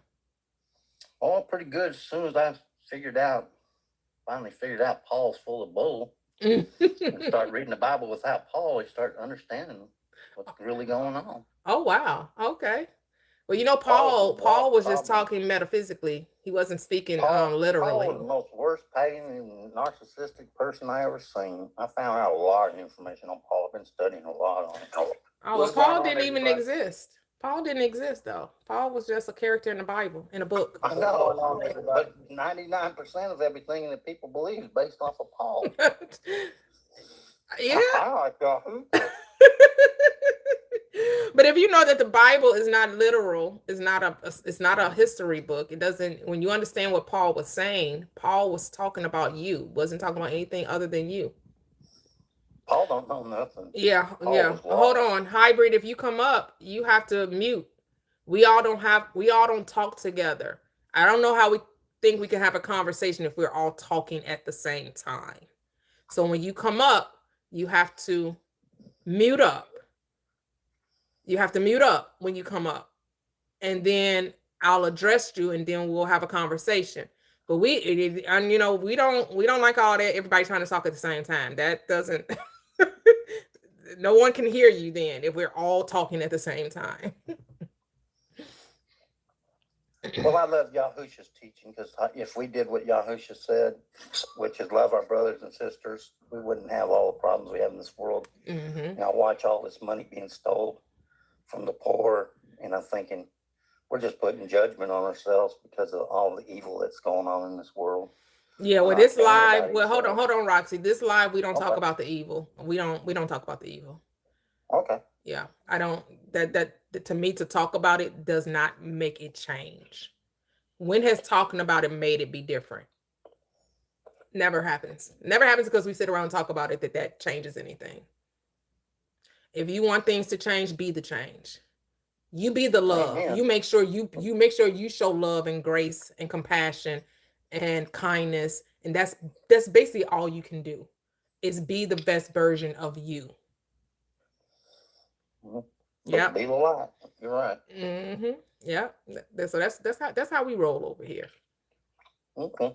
I'm just disappointed in Paul. I've been reading a lot of stuff, and I've gotten really angry about it. Oh, okay. Well, I can't be angry at Paul because I know Paul isn't a real person. It's a pseudonym.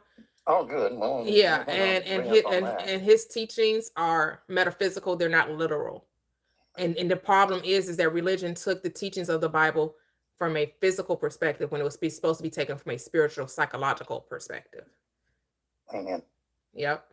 I think people will have a greater life, a much more greater experience here on this plane if they would just choose to have the heaven that they're waiting to die for, if they just would do it now.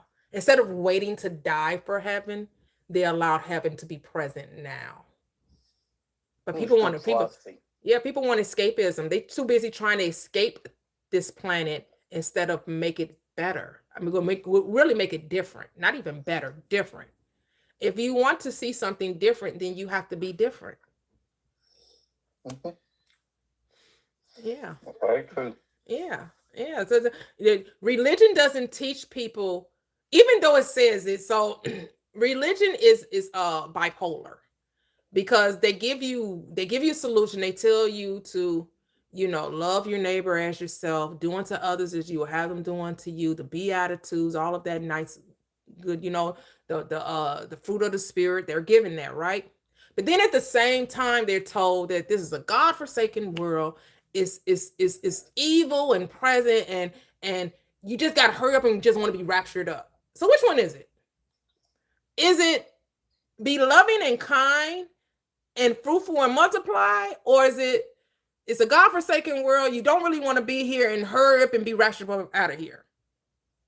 Well, I've done a lot of reading, and the first people to go are really the evil people. So maybe it's just all the evil people going, and then the good people left behind, because that's at the end. It's just good people. So, I look at it in a different light, because I think that this Paul teaching that the church is going to run away, and I don't see that. I mean, I didn't see that teaching in anywhere from Yahusha. So. Yeah, that's what I said. I say that too. When you take the Bible literal, they do not align, right? When you hear the teachings of Paul, the letters of Paul, and then you look at the Gospels, if you take the Bible literally, they are not saying the same thing. Nope. They're not, but it's not to be taken literal. Paul's letters is to the awakened mind, the Christ within you. That's the letters of Paul. Jesus is also pointing you to the Christ within you. He's telling you your heaven is here and now. Paul is a little bit more in depth of how the conscious mind and the subconscious mind works. That's why he talks about the woman and the man. The woman is always in subjective to the man. It's saying that your subconscious mind is always in subjection to your conscious mind, which is the part of you that reasons, that thinks, that selects. And then the subconscious mind is the part of you that creates. It's the part of you that manifests your thoughts. It's the part of you that brings your experiences into visibility. Paul taught all that, though. Paul taught that women should submit and all this. It's not what Yahusha mentioned. Yeah, because Paul isn't talking about literal women. It's talking about the subconscious mind. But he also talks about women. He says women should do Yeah, this, he's women should do that. using the word women, but he's talking about subconscious mind. He's not talking about literal women. That's not what Paul. As I'm saying, if you're taking the Paul, right, if you're saying that Paul, if you take Paul literally, then yes, you're going to think that women have to obey men, and that's no. Well, Paul was about control, and I just hate control. I think that just drives people away from. I mean, if you talk about all you talk about is bad, like you're saying, you're just going to drive people away. You're not. There's nothing good there. Right. It takes the good away, and when you take the good away, it just leaves us in imperfection, and that we can never meet the achievements, and that all of the select people get to be, doesn't give the average person much hope. Yep. When taken literally, you're exactly right. That's why, yeah, if you don't understand the Bible from a metaphysical point of view, yes, Paul makes you feel like you're just not worthy of anything and you'll never achieve anything because you're always battling this flesh. I didn't know, but his name actually means, if you look in the translation, Paul's name is actually least. And it says he that is least in the kingdom. And he always calls himself the least in the kingdom. Yeah, but what did the Christ say?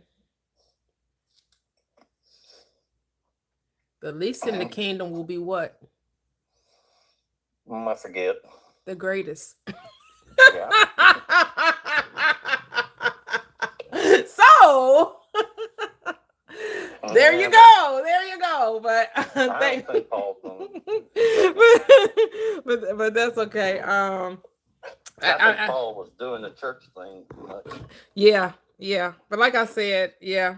But that's okay. I mean, I'm no longer in the church, so I'm not worried about the teachings of Paul from a literal perspective. But thank you so much, Roxy, for joining. I'm gonna go to the next guest. Well, I'm blessed. I'm fixing to be 69 in April. Oh, all right. Happy birthday. Happy birthday. Nice. Well, that's a beautiful thing. I'm old, but I'm still kicking. All right. Enjoy yourself. I've been blessed. I've been so blessed in my life. I haven't had any operations or anything that amounts to much. Oh, beautiful. Pretty good. So. Oh, that's beautiful. Thank you so much. I'm on to something because I get blessings. I know that's right. You are on to something because that's what this life is about. Blessings upon blessings upon blessings. I just want everybody to be kind to each other. I think that'll change the whole world. We can change the world just by being the light of the world. Yeah. That's why I said when you be it, that's all you can do. You be it, and then when a light shines in a dark place, what's left? Nothing but the light, right? I remember when I worked for the state with the clients, and they used to sing that song when they went to church. That was their little thing. This little light of mine, I'm gonna let it shine. I thought it was kind of a silly song, but I really got to like that song. Well, I'll get down off here and let somebody else talk. Okay, thank you so much. Thanks for joining. All right. Okay, bye-bye. Kevin, are you there? If not, I'll go to hybrid. You got the teacup on. Yes, I'm here. Okay, hello, how are you? Good, grand rising, everyone. Grand rising. I mean, you started cooking early this morning. I'm glad I'm invited to the cookout. Welcome. As always, yes. Be my guest. I mean, I get so much joy seeing our manifestation becoming flesh. The testimony we just got it just literally blessed my spirit in an overflowing way, because it shows I'm not out to prove that God works just in my reality, in my universe, but to let people prove God to their universe. And that's what she was saying to me. Look, I tried it and it works. And I mean, because I ignore all the other religious people that come up, and talk about it's not of God. It's about their religion or about their personal opinion about their own religion. Like you say, they get to have that. We're not speaking against them. We're helping those that want to see. And if you don't want to see, I'm good with that. I can't find one scripture where Jesus went up to someone who didn't want to have anything to do with Jesus and made him think the way Jesus thinks. That's not our job. That's not our job. Our job is to be the change we want to see. And when she was telling me they were facing eviction come Monday, I said within myself that all is going to work out. All is going to work out. And for her to come back and show me, yes, it has worked out. And she walked away from the live. She took away from the live that it was going to work out. And it did. It had to. Because I always speak about confirming the law and not being able to break the law. And she just used the law intentionally to her benefit and watched it manifest. I love it so. I don't have much to say. I was just wanted to celebrate with her. Yes. That's all I wanted to do. I mean, I'm such a crybaby because while she was singing and I'm tearing up as if it's, my daughter or my family member. I'm just as happy for her as I could be. Yes. And it blessed my socks off. It really did. Oh man, it is. Wait a minute. Yes. While I'm thinking about it, I'm gonna interject. Please double tap the screen. Please double tap the screen. That's how you love the live by liking the live. Thank you so much. Double 50K the easy way. Double tap the screen. Thank you guys so much. That's how you show your love. That's clapping is tapping, as A-Town says. Clapping is tapping. Thank you. Go ahead, Kevin. No, that part that needed to be said, because if you really like it and if you see how it's changing your life, imagine what it would do in the others' lives who also are thirsty for this knowledge. Well, they need to be aware of what they're aware of, and tapping sends this out to those who are help look for it and seek it. So I actually bought one of those tapping machines, the tapper things. Yeah, my husband has one too. He does. He has a tapping machine too. And I'll put that on in a minute and lean into that and let that help out as much as it can. Mm-hmm.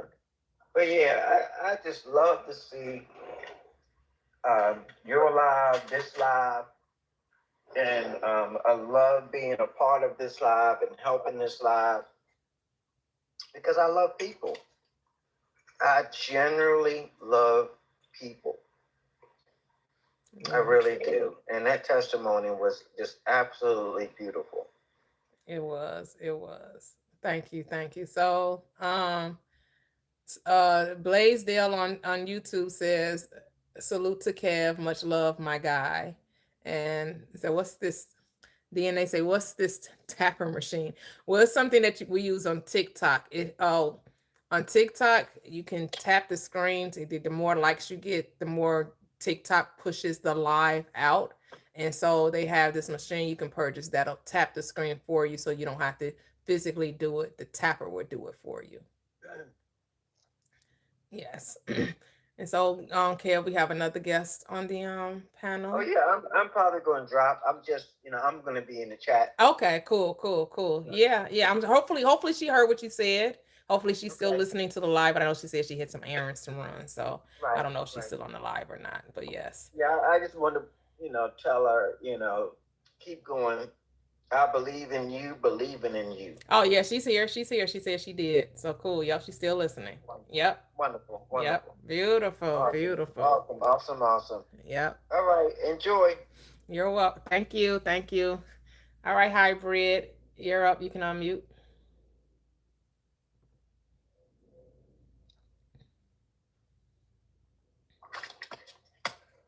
Yeah, how you doing? I'm great. How are you?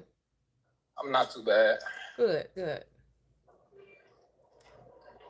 So yeah, I requested to come on your live before. I didn't get the opportunity, so I'm kind of happy I have the opportunity to come up today. So what's up? What's up? Everything is everything. So what do you believe? Like, what's ultimately like what you're speaking on? Like, I heard a little bit of what's going on your panel, but I haven't put two and two together yet to see like what you believe. Like, I know the Bible is mentioned a lot. Like, what are your thoughts on the Bible? Like, do you believe in the Bible? I accept the Bible as psychological. So yes, when you say, do I believe in the Bible? Believe means to accept a thing is true. Yes, I do. I accept that the Bible is true. I don't accept that religion knows what the Bible means, though. Or if they do, they're not sharing it with their people. Because when in any religion, whether it's Islam, Judaism, Hinduism, anything that teaches you to look outside of self and to put your trust in an outside entity and blame these entities for your good or your bad. Yeah. I believe in those outside entities. Oh, okay. You're a Christian? Well, you can say I'm Christ-like, or I follow Christ. I follow Christ, but I'm not a Christian from a religious perspective, but I follow Christ. Yeah, because I am the Christ. I am the Christ. It means to be Christ-like. So, well, you follow yourself. Right. And me following myself aligns with the Christ's teachings. Okay. Yep. Everything in that script, I do what the Christ says to do. So, okay. I mean, well, Christ believed in a outside source beyond himself. No, he didn't. That's not what he said. That's not what he said. He said, my Father and I are one. He didn't make them two. He said, I'm in the Father, and the Father's in me, and I'm in you, and you in me, and we're all one. He didn't make no separation. That's not outside. So you have Jesus, and you have his Father. His Father was somewhat considered an outside source. How is it an outside source if the Christ said that the Father was in him and he's in him? So, they're in each other. How's that outside? Impossible. Well, if something's in you, is it outside of you?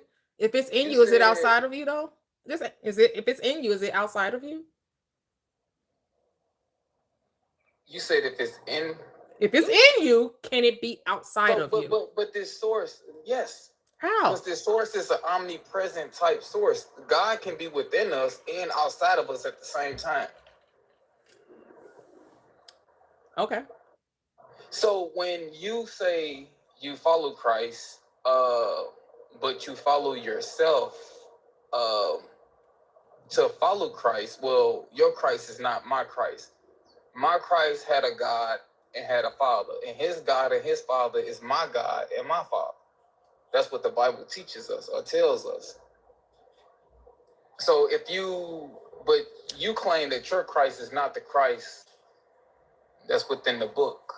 Oh no, you say hold on, because I'm kind of confused. You say you follow Christ, but you claim to be the Christ. So, hello? But you said your Christhood aligns with the Christ that's in the Bible. Yeah. But yeah, Christ prays to God. Do you pray to God? Do you look at God as being your father? What do you mean Christ prayed to God? What did Christ pray to God about? Well, there's times when Jesus spoke and prayed to his father, and he said, my God, no, what did he say? My Lord and my God over heaven and over earth. So he's a family member. So let me talk. I want to say this one time because it's starting to piss me off. If you come up on this live, this has been said many times in the chat. If you come up on this live, mute yourself and let the host greet you. You don't just come up and start speaking randomly. You will get dropped for that because they're clearly in the middle of a conversation right now. Yeah, so if we believe in what the book is saying, we understand that Jesus spoke to his father. And he referred to his father as Lord and God over heaven and over earth. Right. And so there are some times where he actually prayed to his father too as well. So he didn't just pray to the father, but he communicated and talked to the father. Right. And I'm not in disagreement with that. The disagreement will be where this father is and who this father is. So I'm not disagreeing that didn't take place, that when you commune with your father, that is something that's happening within you. It's not something that's happening outside of you. Regardless if the conversation is silent or is audible, it's still in you, still happening in you. So this is how you know God is omnipresent and God can be in you and outside of you, because Jesus will also claim to be going to his father. Like I'm going, or I'm ascending, like I'm ascending up to the Father. You know, so he would speak about God as being in a certain place. And he also claimed to be sitting at the right-hand side of the Father. So even though the Father God is within him, he's in these other different certain places too as well. And I think it's only like that for us to... So where is God then? God is omnipresent. God is everywhere. So what does that, what's that mean? He's everywhere. What is he doing while he's everywhere? What are he doing? Just watching everybody? It ain't that he's watching everybody. What is he doing? Everything was made through him. So whatever you see entails that there's a God. Okay. So everything I see. So that if I see evil, is that God? If you see, there's some truth to evil. No, I said if I see evil, since God is everywhere, am I seeing God when I see evil? You can't have good without evil. So when you see evil, it's only pointing to God. Okay, as long as we're in agreement that when I see evil, I see God. Okay. I mean, I didn't need to. Okay. I didn't say when you see evil, you see God. What you saying? Because the world is corrupt. So evil is a. So then, what are you saying? I don't need you to define evil for me. That's not the question. The question was, you said God is everywhere, and whatever I see God. So I said, oh, so if I see evil, I see God. That's the question. Because that's what you said. I meant nature-wise, like when you see things of nature, like the trees. But you said God was in everything. So if God is, is God not in everything, which makes him everywhere, or he's only in certain things like nature? He's in everything.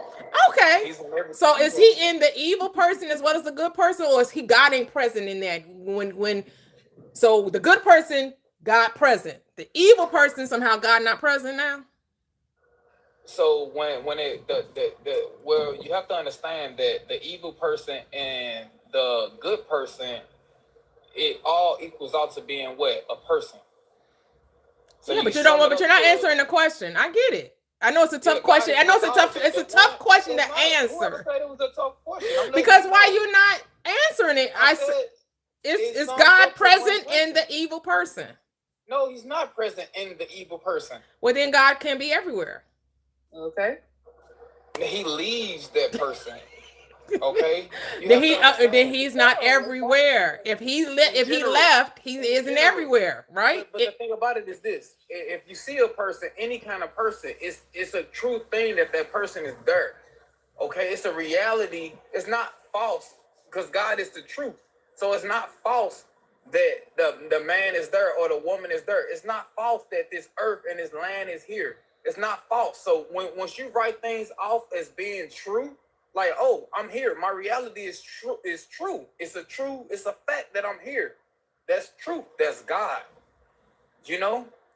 So that's what I'm saying. Even in evil people. Right, but the question is, if God is everywhere, then he has to be everything, which means he also has to be within the evil. But I know that's a bridge too far for a Christian because they don't want to take. Have you read Isaiah 45:7 and Deuteronomy 32 and 39?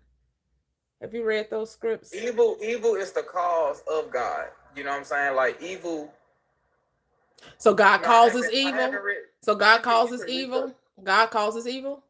I'm saying because God is the light, so you can't have light without darkness. You know what I'm saying? So you can't have one without the other. That's just. I mean, I'm not disagreeing with you. I'm just asking to see if you're going to make that, if you're going to cross that bridge to accept that God is both good and evil.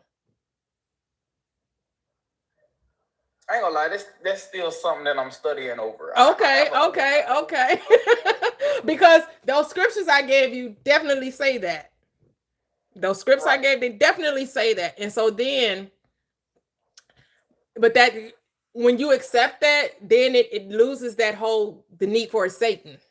Because then that means God is both the good and he's both Satan and God.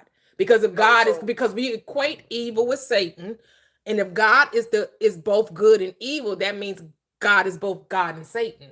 But I know people don't want to say that because we don't want to see God in all of his creation. We only want to see God in the good of his creation. God don't even want to see himself in all of his creation based on what you're saying. That's because the deeper understanding of God is the whole reason of why God is doing what he's doing is to filter himself from everything that is not good. So it's like a human mind frame. If you are obese, or if you like if a person decides to fast and they filter themselves from all toxics and parasites and things of that nature to make themselves pure. So this is what God is doing. God is eternal, and this knowledge, if God is knowledge, wisdom, and understanding, that means he's everything. He's knowledge in general is eternal. So he's everything, right? But God has a mind frame to decipher between what's good and what's bad, or what's good and what's evil, meaning like the tree. So what he's doing is he's setting himself apart from what's evil, and he leaving whatever's evil, he's putting it in one place where he's not going to be. And he's making a place for himself to where it's only good. Why does God need to filter himself? Because eternally. So if God is knowledge, wisdom, and understanding, and knowledge and wisdom and understanding is eternal, that means eternally things like things that are false, things that are considered bad, like any knowledge, like any bad word, like if God is the truth, if God is good, that means hate is eternal.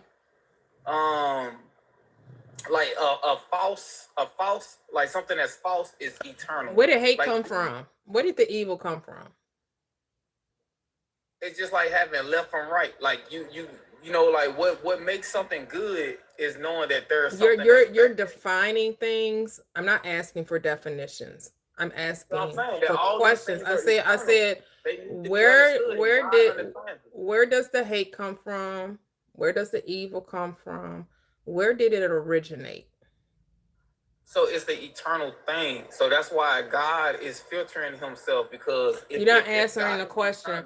Where did the evil? Where did it come from? Where did it come from? That's a simple question. Been. That's a simple. Okay, so it's always been. So evil is not created. Is that what you're saying? Evil is always present. Evil is something that's bad. So okay, that's a definition. I'm asking for its origin. That's where evil comes from. I'm asking for its origin, not its definition. Where did it originate from? Bad, right. So evil comes from bad. That's that's this origin. Then where did bad come from? Bad is eternal. But did God? But where did it come from? What's it? So you're saying it's eternal like God? So bad is always an exist. Isn't God? Wait a minute. What does eternal mean? When you say something's eternal, what does that mean? That means it never had a start. It always been. It don't have a true origin. And that's what you just said bad was, right? You said bad was eternal. Bad is a type of knowledge. No. See, we can't. You're gonna have to stay. You're gonna have to stay on your. You're gonna have to stay on your own point. Are you not listening to what you're saying? Are you not even listening to what you're saying? You're not comprehending what I'm saying. No, because you clearly said that bad was eternal. Yes. And then I asked you to explain what eternal was. I asked for a definition for that. No origin. Right. So you're saying bad was always a part of good. It was always present, which means it was always with God. Yes. Okay. So God created the evil. God created the evil. So it ain't that he created. Okay. Oh, okay. So I get you saying, okay. So good and evil were always present. It's an eternal thing. But you're saying God is separate from the evil? Yeah, I mean. Okay, I got you. Okay. Now I get what you're saying. Okay, God is clearly is not everything, because God is not evil. So then that means he can't be, or God is not everywhere, because he cannot be present where evil is, which means God is not omniscient. Is not everywhere present. He's not. I mean, he cannot be everywhere at the same time, because if evil was there, he's not. So that makes him not. That makes him not omnipresent. If you go to hell, he's there. No matter where you go, he's there. But you just told me he can't be there. You said where evil is, God is not. That's what you just said. I said if the person is evil, if a person is evil, then God is not going to be within that person. But he gonna be in hell. Isn't hell? But hold on. Aren't the evil people in hell? And you just told me God is in hell. Yes. There's evil. But he's not going. But isn't hell where the people are at, or are going to be? So the understanding of evil people being in hell and God being in hell too. So that means the concept of God is gonna be in hell. So the whole time you burning in hell, you go know that it was a God. You go know that God was real. No, you didn't say that. I would know that God is this. You said God was actually, because you said if you're in hell, God is there. Did you not just say that? Because you're quoting scripture. You said if you're in hell, God is there. But now you're telling me God not going to be there. No, I said he's there. It's the concept of God is go be there. Oh, the concept of God, not God actually. No, yeah, because God is he's a deity, an entity, he's an energy. So he's gonna be there. You're not gonna be able to see him, but the concept of him gonna be in your mind as you burn for eternity. The whole time you burn, you're gonna be thinking like, that is scriptural. No, it's not. He said, if I go to heaven, you're there. If I go here, you're there. So is God everywhere or is he not? Because you're saying both things at the same time. Is God everywhere or is God only where good is? Tell me. He's everywhere. Okay, so then if God is everywhere, that means God is also God is also evil. If God is good and God is evil, God created the evil. That's what she's been trying to tell you. No, God didn't create the evil. God literally created the evil in the Garden of Eden. No, he did not create the evil. He clearly did. What do you people choose to do evil? Because evil is an act of Let me go back. Calm down. Let me go back because I want to explain to you how stupid this concept is. Because what she's been trying to get you to understand is that God cannot be everywhere and be only in certain places. It's got to be one or the other. So logically, that's just the only way it can work. If God is everywhere, then God is everywhere. If God is only in certain places, then God is only in certain places. You know, the scripture says that God is with you in heaven and with you in hell. That's what the scripture says in the Old Testament, whatever you were just talking about, okay? So if that is the truth, that means God is also creating evil. God is also everywhere, including evil places. No, so the serpent, which is the serpent that God created, the spirit of that the God Antichrist, created. The spirit of the Antichrist dwells in people and causes them to do evil. Oh, okay, here we go. What? We need a scapegoat. People don't want to take accountability for their actions. The devil made me do it. Ooh, yeah. How convenient. How convenient. How convenient. That's that's what the religious folk like. They don't like accountability for their own thoughts and actions. It had to be some outside entity. He didn't make us to be evil. He gave you but he made it a way for you to be evil. No, he didn't. Yes, he did. Yes, he did. Yes, he did. Yes, he did. He did. He definitely did. Gave us our own choice. No, he still made the choice to be evil. He made it. He made you have the choice to be evil. You have a choice to go left, and you have a choice to go right. When Adam went left, if God didn't want evil, left. He didn't have to put the knowledge of the tree of good and evil in the midst of the garden. It could have just been the tree of life, but no, he said, nope. I'm gonna create this place. I'm gonna create this knowledge, and you better not want to know it. And then curiosity killed the cat, but satisfaction brought it back. Satisfaction brought it back. Curiosity killed that cat, but satisfaction brought it back though. So he put the tree. You don't know why the tree was there. He put the tree in the garden because he told them, if you eat from the tree, you are surely unalive. He never said that you was never allowed to eat from the tree. I think he lied about that. Personally, it was a certain time when God actually wanted to sit down with them, and he was probably going to teach them. Now here we go with the probablys. Here we go with the probablys. What does the script say? Did the script? So the script didn't tell them not to eat, that they can eat from the tree, any tree except for this one. That's not what was said. Yeah, what was said? Exactly. Tell me what was said. Go get the script. He said, out of all the trees in the garden, you should eat from, but one tree that you should not eat from. But you just told us that God didn't say you couldn't eat from it. You said that he just didn't.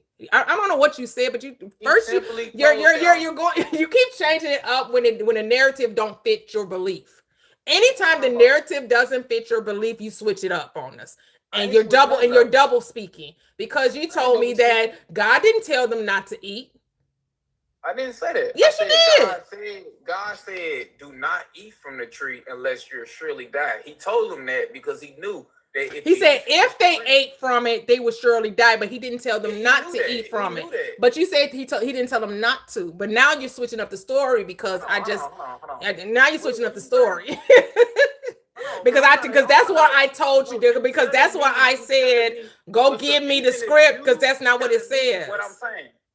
No, I'm repeating back to you what you said. I'm repeating back to you what you said. God said, if you eat from this tree, you are surely unalive. So the tree is eatable. You can eat from the tree. Without me being there, you go unalive because the tree is too powerful. Okay. We good. I don't want to have a question. I don't want to have a conversation anymore, because it's just like when you say something, you don't even remember what you say. You backtrack, and then I do. You don't even know half the stuff you're saying.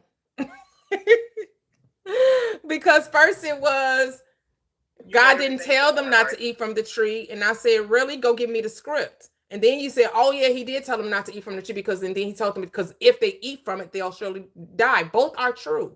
Are true. And he dropped. Yeah, both are true. Like, whatever. Couldn't believe it. Like he couldn't even get it together, talking all around in circles, and it's just like it got. So now this is the first time I've heard that evil is eternal.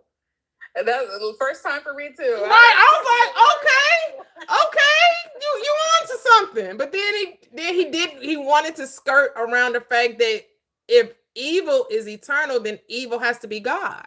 Exactly. Because what? Because God is eternal, evil is eternal, but he didn't want to bridge that gap. No. And every time I tried to bridge that gap, he wanted to give pushback. He had to go back into religiosity. Okay. He's like, okay. And then he was like, well, I'm still trying to work on that. Yeah, because the mind just don't want to go there. Because what? That's like, that goes against everything I have been taught. Oh my God. Yeah. That's so funny. I love that story because it's like, it's clear that the knowledge of good and evil would not have been there but for God. God had to put it in the garden for it to exist according to scripture. God is creating the world and creating humans and putting a tree of knowledge of good and evil in the garden. It had to have been created by God. Yeah, and then they'd be like, well, he gave us free will, but it ain't free if the penalty of my free will is death. Like if my choice ends up being against what God wants, how's that free? No, I'm gonna pay for it with my life eternally. Not only am I gonna pay for it with my life, it's gonna be eternally. Like generational curse based on an original sin. Come on, y'all. Like, I need y'all to be serious. I need y'all to really actually be serious for real. Oh my goodness, but I get it. That cognitive dissonance is, you be like, you feeling see it on full display. I'm like, okay. But I get it. You don't want to be said that you're wrong. I'm willing to be wrong. You have to be willing to be wrong about what you first believed. That maybe they didn't give you the whole story. You have to be willing to say, I'm willing to lose my life that I may gain it. Mm. Hey, A-Town. What up, sis? Hey, what up, bro? Peace to the panel. What's up, Toxic? What up, What's up, chat? Chilling. Just came up here just to vibe out. Just help monitor. You know what I'm saying? Need it today. Especially when these classes get out of hand, you know what I'm saying? Like coming off mute and all this stuff, like, have some TikTok etiquette, you know what I'm saying? Some rooms be free for all, they be in there. So I don't even know, because I be in other rooms and and it still be chill. Be respectful, hey, come up, I guess on these political jokes, where people kind of, everybody get mad at somebody, you might catch a little, but there's a little TikTok decorum around here. You know what I'm saying? Like people know the business. So, this is nothing less than that. You know what I'm saying? So especially when we up here having you respecting the people's opinions and we over here giving you a chance to speak. So, but anyway, tap the screen, share the live. Toy's about to be on vacation, so get all your questions, get all your, Yeah, I'll be departing in 30 minutes. 30 minutes, I'm out. Oh wait, okay. See, there you go. but nah, definitely enjoying the comments in the chat. You know what I'm saying? Definitely loving the just the vibe and the good energy. But definitely shout out to Trey Girl. You know what I'm saying? She came up the other day and blessed us with the situation. And shout out to her. Coming back and being able to give us that that good story. So we definitely love to hear that. Absolutely. And 30 minutes in, let's go. Tap the screen. Can I say something really quickly before we move on? I just want to say thank you to all the people who are in the comments on YouTube. Blaze, which is Justice here on TikTok, is always helping me mod over on YouTube. Yes. And I think there's several people who are not official mods who be trying to help us get the likes up and keep the chat rolling and everything like that. I just want to say thank you for that because I can't see everything and A-Town can see everything, but I really appreciate that. Yes, thank you all. Thank you so much. Thank you, everyone. Thank you for the love. Hello, Seven Heels. How are you? You can unmute. I'm good. How y'all doing today? What's up, man? Oh, we're doing great. Thank you. That's good. I was just listening. Originally, I wanted just to come up just to share space with y'all, but I didn't know that was about to happen. But hearing it, may I comment on it? Sure. So my distinction is that I want to give grace to the brother to say, a lot of times when you deal with people and they have those kind of mental debacles, they are very serious topics. So I would classify his topic as the nature of God, also the reconciliation of evil, or good's triumph over evil. And I would also bring into, because this is something that you would never hear in church, the confliction that's happening mentally is an understanding of the aspect of God and the aspect of nature, or the aspect of nature as God. And when you don't, as indigenous Black Americans, as indigenous people to the world, when you think about ancient texts, if you separate these texts from nature, you will always have a confusion. It'll always produce this kind of cognitive dissonance or overstated duality. So when scripture says things like a double-minded man is unstable in all his ways, it's actually talking about the issue he's presenting of. He always presented a double power. So when the Christ is saying, I and the Father are one, he's trying to remind you that all power is in a one source of power. And it's just something that I wrote, so I wanted to read it to y'all. Go ahead. It says, good and evil. Yes, ma'am. Thank you. Good and evil are not forces separate from life. They are states of alignment or misalignment with natural law. Evil is simply a cross current against divine order, and pain's ultimate purpose is always healing. Life itself is good, for it constantly rebalances toward life or toward order. Our very bodies mirror this through homeostasis, the constant striving for equilibrium. The law of love governs this process, for love and law are one. When we live in truth, we experience heaven on earth. When we lie to ourselves, to others, to reality itself, we create hell. Purity is not perfection, it is honesty.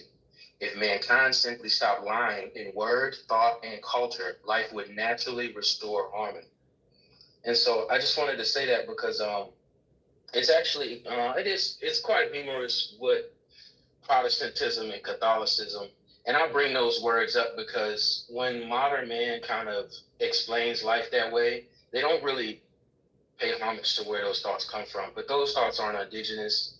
If you sit children out in nature, and I feel like if you gave them, just a basic alphabet and just some space to think, I don't think if they wrote it up, they would say half of the stuff that's going on in church today. Right. I think they would clearly look at each other, look up at their mom, look up at their father, look up at the stars. And you go, just a great example of a mirror is when you look over the edge of a bank, you look down at the water, you're going to see yourself. So some of these mental delusions that we have come to, you can see how we are just separate from nature. And that is specifically what was happening in his detailed view about God. And that's at the same time, that's why I kind of take the outside perspective. I don't really judge it. Because in his own microcosm, he does make sense. Meaning, if you go to a church and God and nature are separate, well, they kind of are right. They're wrong in reality, but they are right. It's like, okay, it's like, we all got family. Somebody in our family is bound to not see God as nature. So their whole microcosm of life and how they receive healing and how they pray, they're always going to kind of miss that defining thing. But I digress. If I can I just read one more thing for you guys? Sure, go ahead.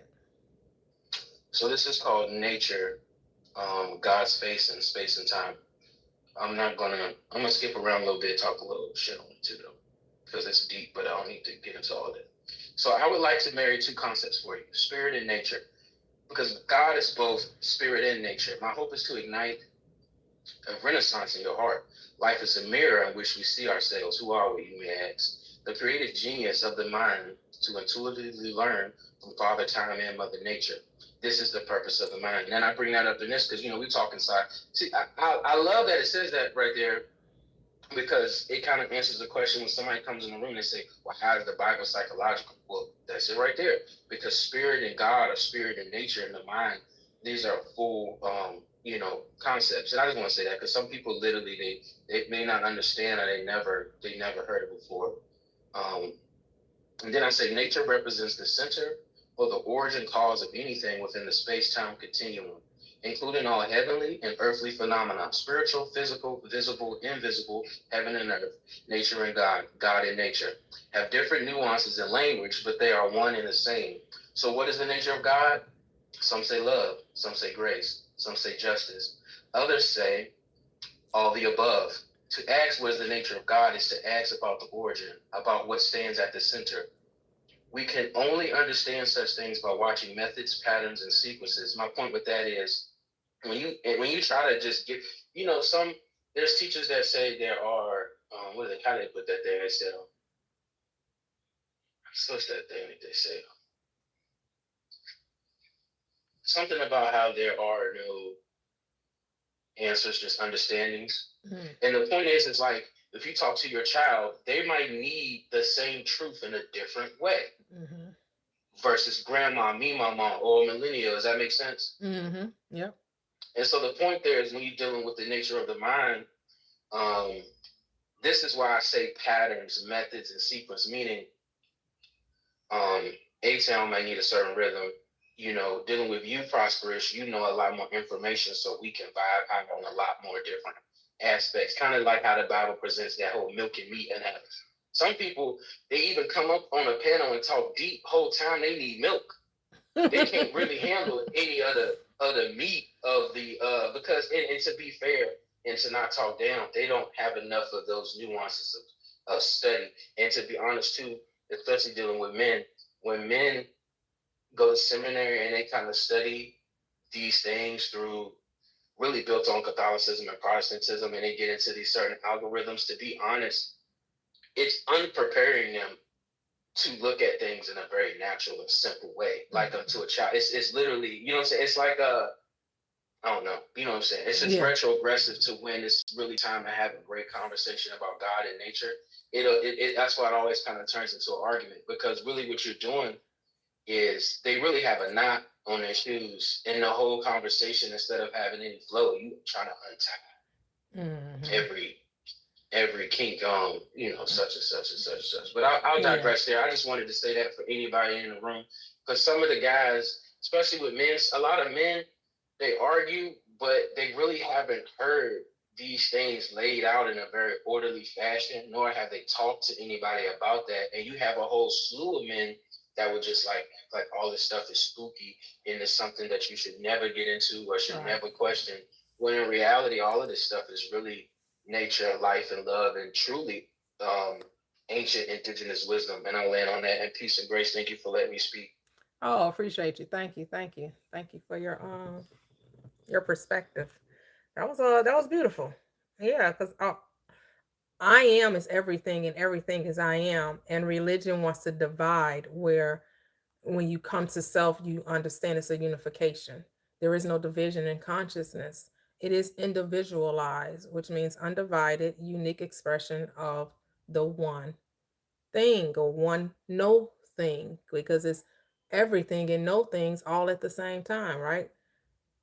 It is what, and here's the beauty of this third dimensional space. You get to call it whatever you want. That's what the script tells you.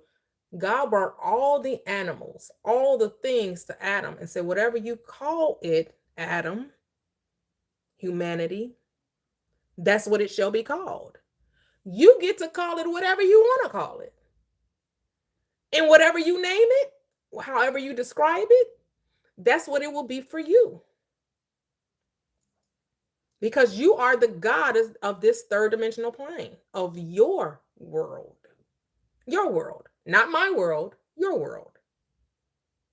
Now we co-entanglement, right? We come together. And the only reason why we end up coming together, because there has to be a frequency that we identify with.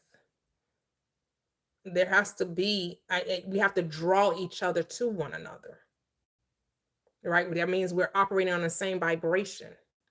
I've tuned into your station, you've tuned into mine. Otherwise, we will never meet. We just have to decide what world or reality are we willing to accept. What reality are you willing to accept? Because it will always be done unto you as you believe. Sometimes you have to ask yourself, what makes me happy, and do I need things for that to be? Do I need a thing? Do I need something to be happening for me to be happy? Do I need to have possession of something external to me for me to be happy? To experience that joy? Or can I just be still and be in the presence of me, of I am, and be happy?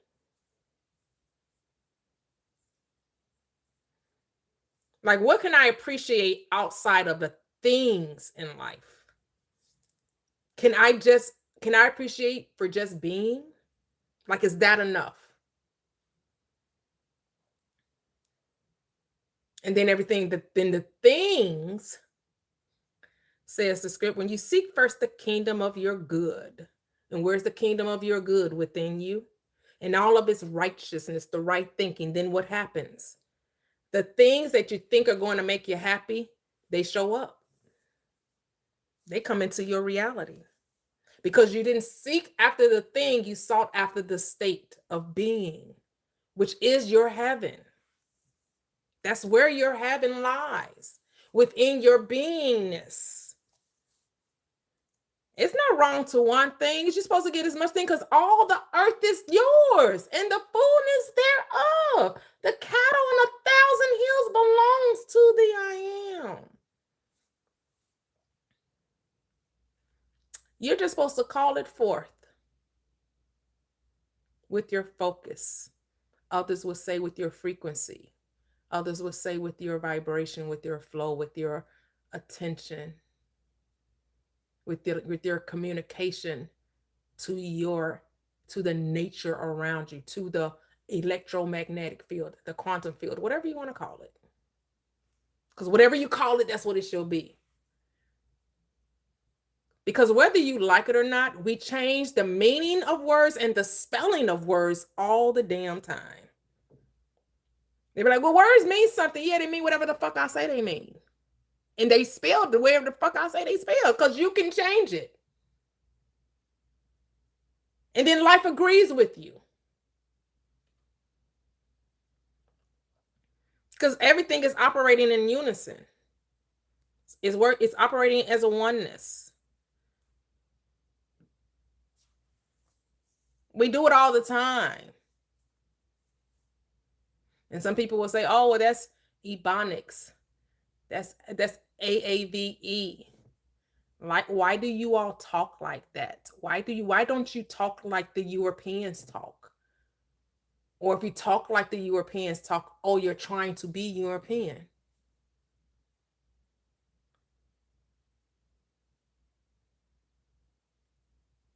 Why can't it just be, I resonate with that cadence? I resonate with the way they enunciate. I like it. And then when I don't, because we want the world to tell us how we should be. What's the standard? Who's the standard? What is the standard? Is it Eastern culture? Is it Western culture? Is it African culture with this many tribes and dialects and countries?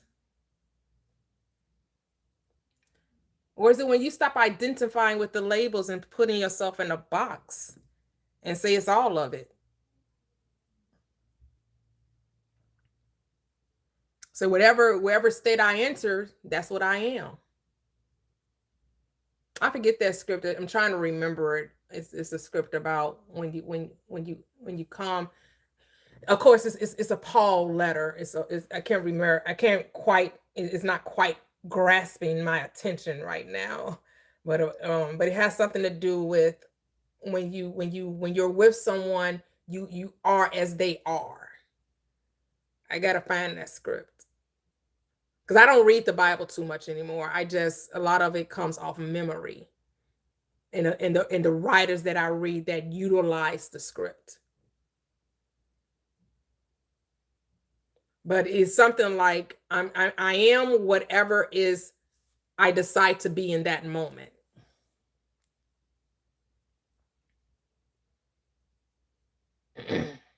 There is no race, though. There is no race. We're not the human race. We are spiritual beings having a physical experience. Race breeds competition and comparison. That's why people fall short of their glory. That's why they sin, because they think this is a race. They think that the life is about competition and comparison, when this life is about individuality. It's not about conformity. It's about who do you say that I am? Because whoever you say that I am, that's what you will be.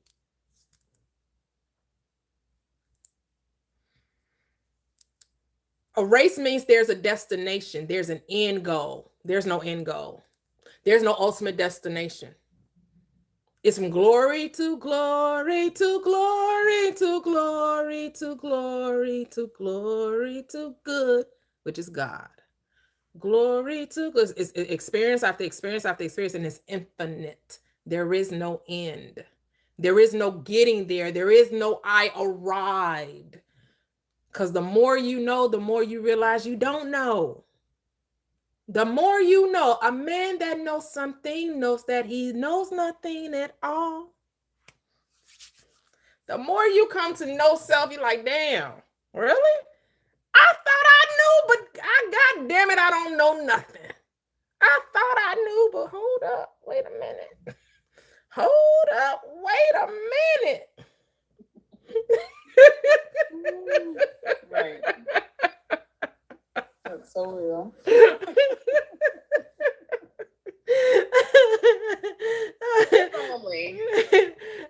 Everybody think they arrived. Look at me, look at me, look at me, look what I can do. We love the accolades. We love to be placed on the pedestal. We love getting ourselves awards. How many award dinners does this world have?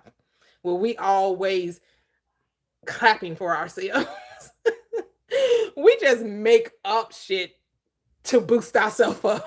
We just be making up like the amount of award dinners, galas that we as human beings, because we love to just prep ourselves up and say, look at me. You did that. She did that. He did that. Which of course there's nothing wrong with. I'm just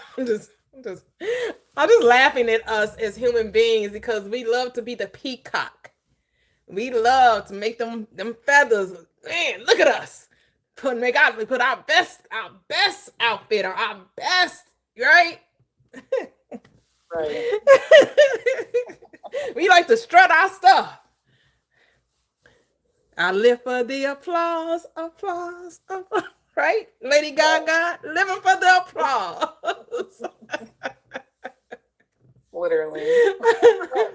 Precious Rose that asked earlier in the live, and I forgot. She asked if you had any book recommendations. Oh, well, I love just about anything by Neville Goddard. Neville Goddard is my go-to. You can listen to Reverend Ike. You can listen. Bill Donahue. Now, Bill Donahue, that's a bad mamma jamma because he's gonna break that Bible all the way down, and he's gonna bring those Eastern philosophies in too. So, I have the Metaphysical Bible Dictionary. Just about anything from Dr. Joseph Murphy. So Neville Goddard, a really good book starting point. The Power of Awareness, and his book, Your Faith is Your Fortune, especially if you're coming from a Christian perspective. He's going to break those strongholds down when it comes to that, all of the rituals of Christianity, like Christmas and Easter, and talking about the crucifixion and the resurrection. He's going to break it down for you metaphysically, telling you about the I am. Dr. Joseph Murphy, The Power of Your Subconscious Mind. All of these, Florence Scovel Shinn, they're all coming from, they're letting you know that the Bible is a metaphysical book, that it is a psychological book, that it's your thoughts that create your reality, that it's your thinking that brings things into your experience, because all things exist. Like the gentleman was saying, yes, everything is eternal. All states exist. He's right. Evil exists because that's what we call it. If you didn't call it evil, then it wouldn't be. It's called the knowledge of good and evil. You have knowledge of evil, so therefore you experience it.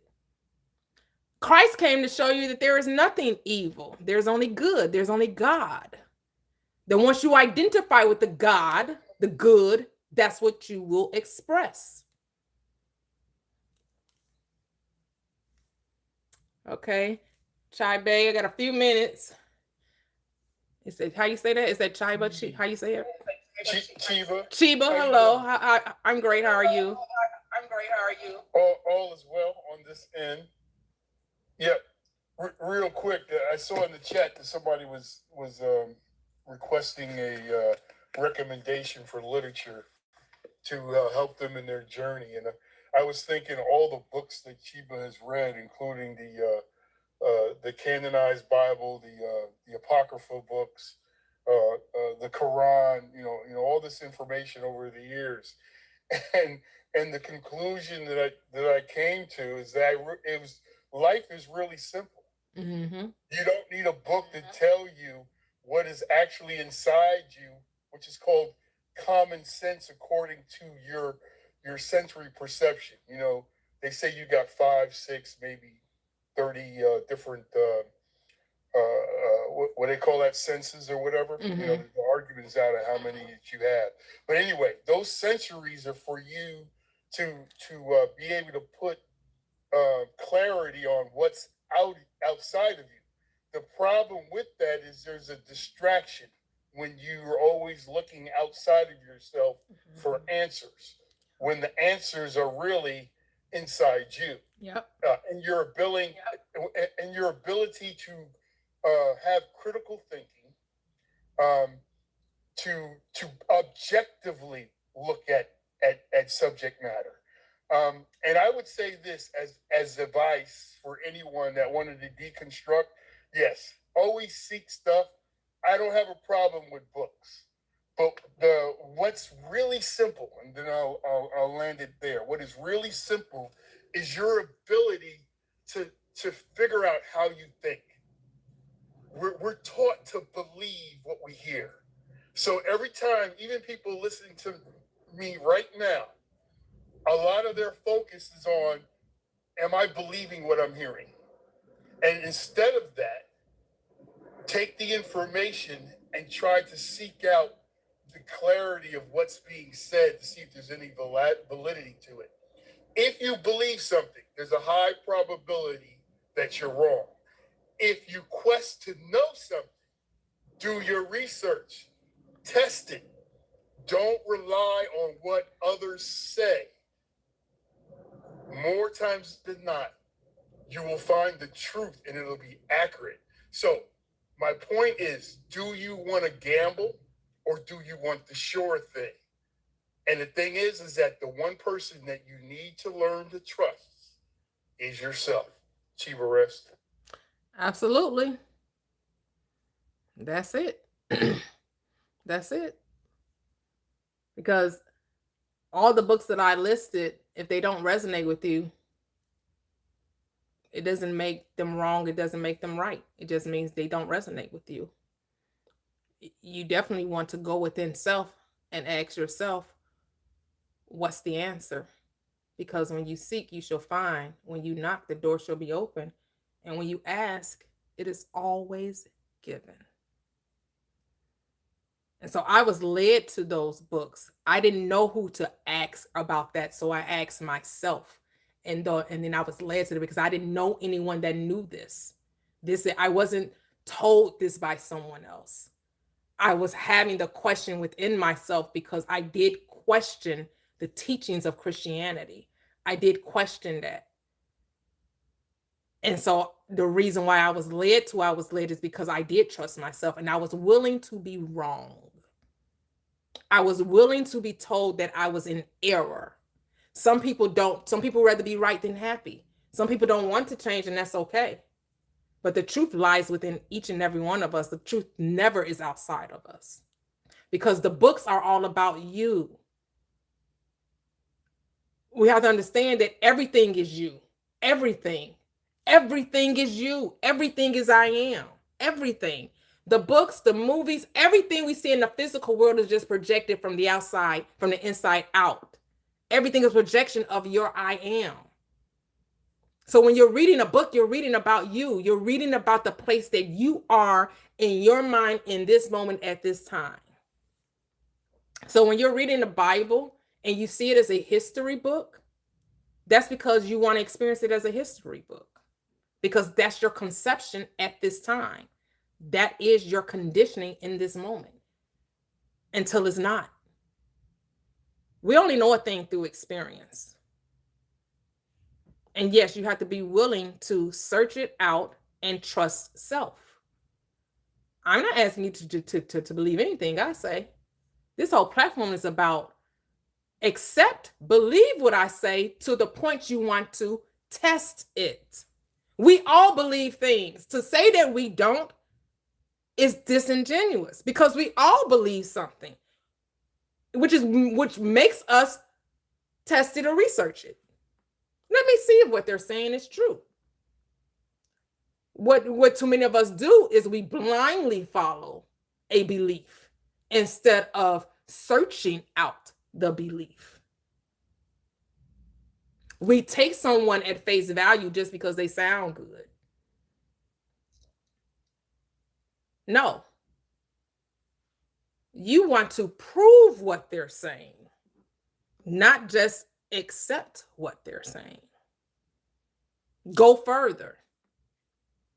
Go further than just accepting it. And prove it to yourself.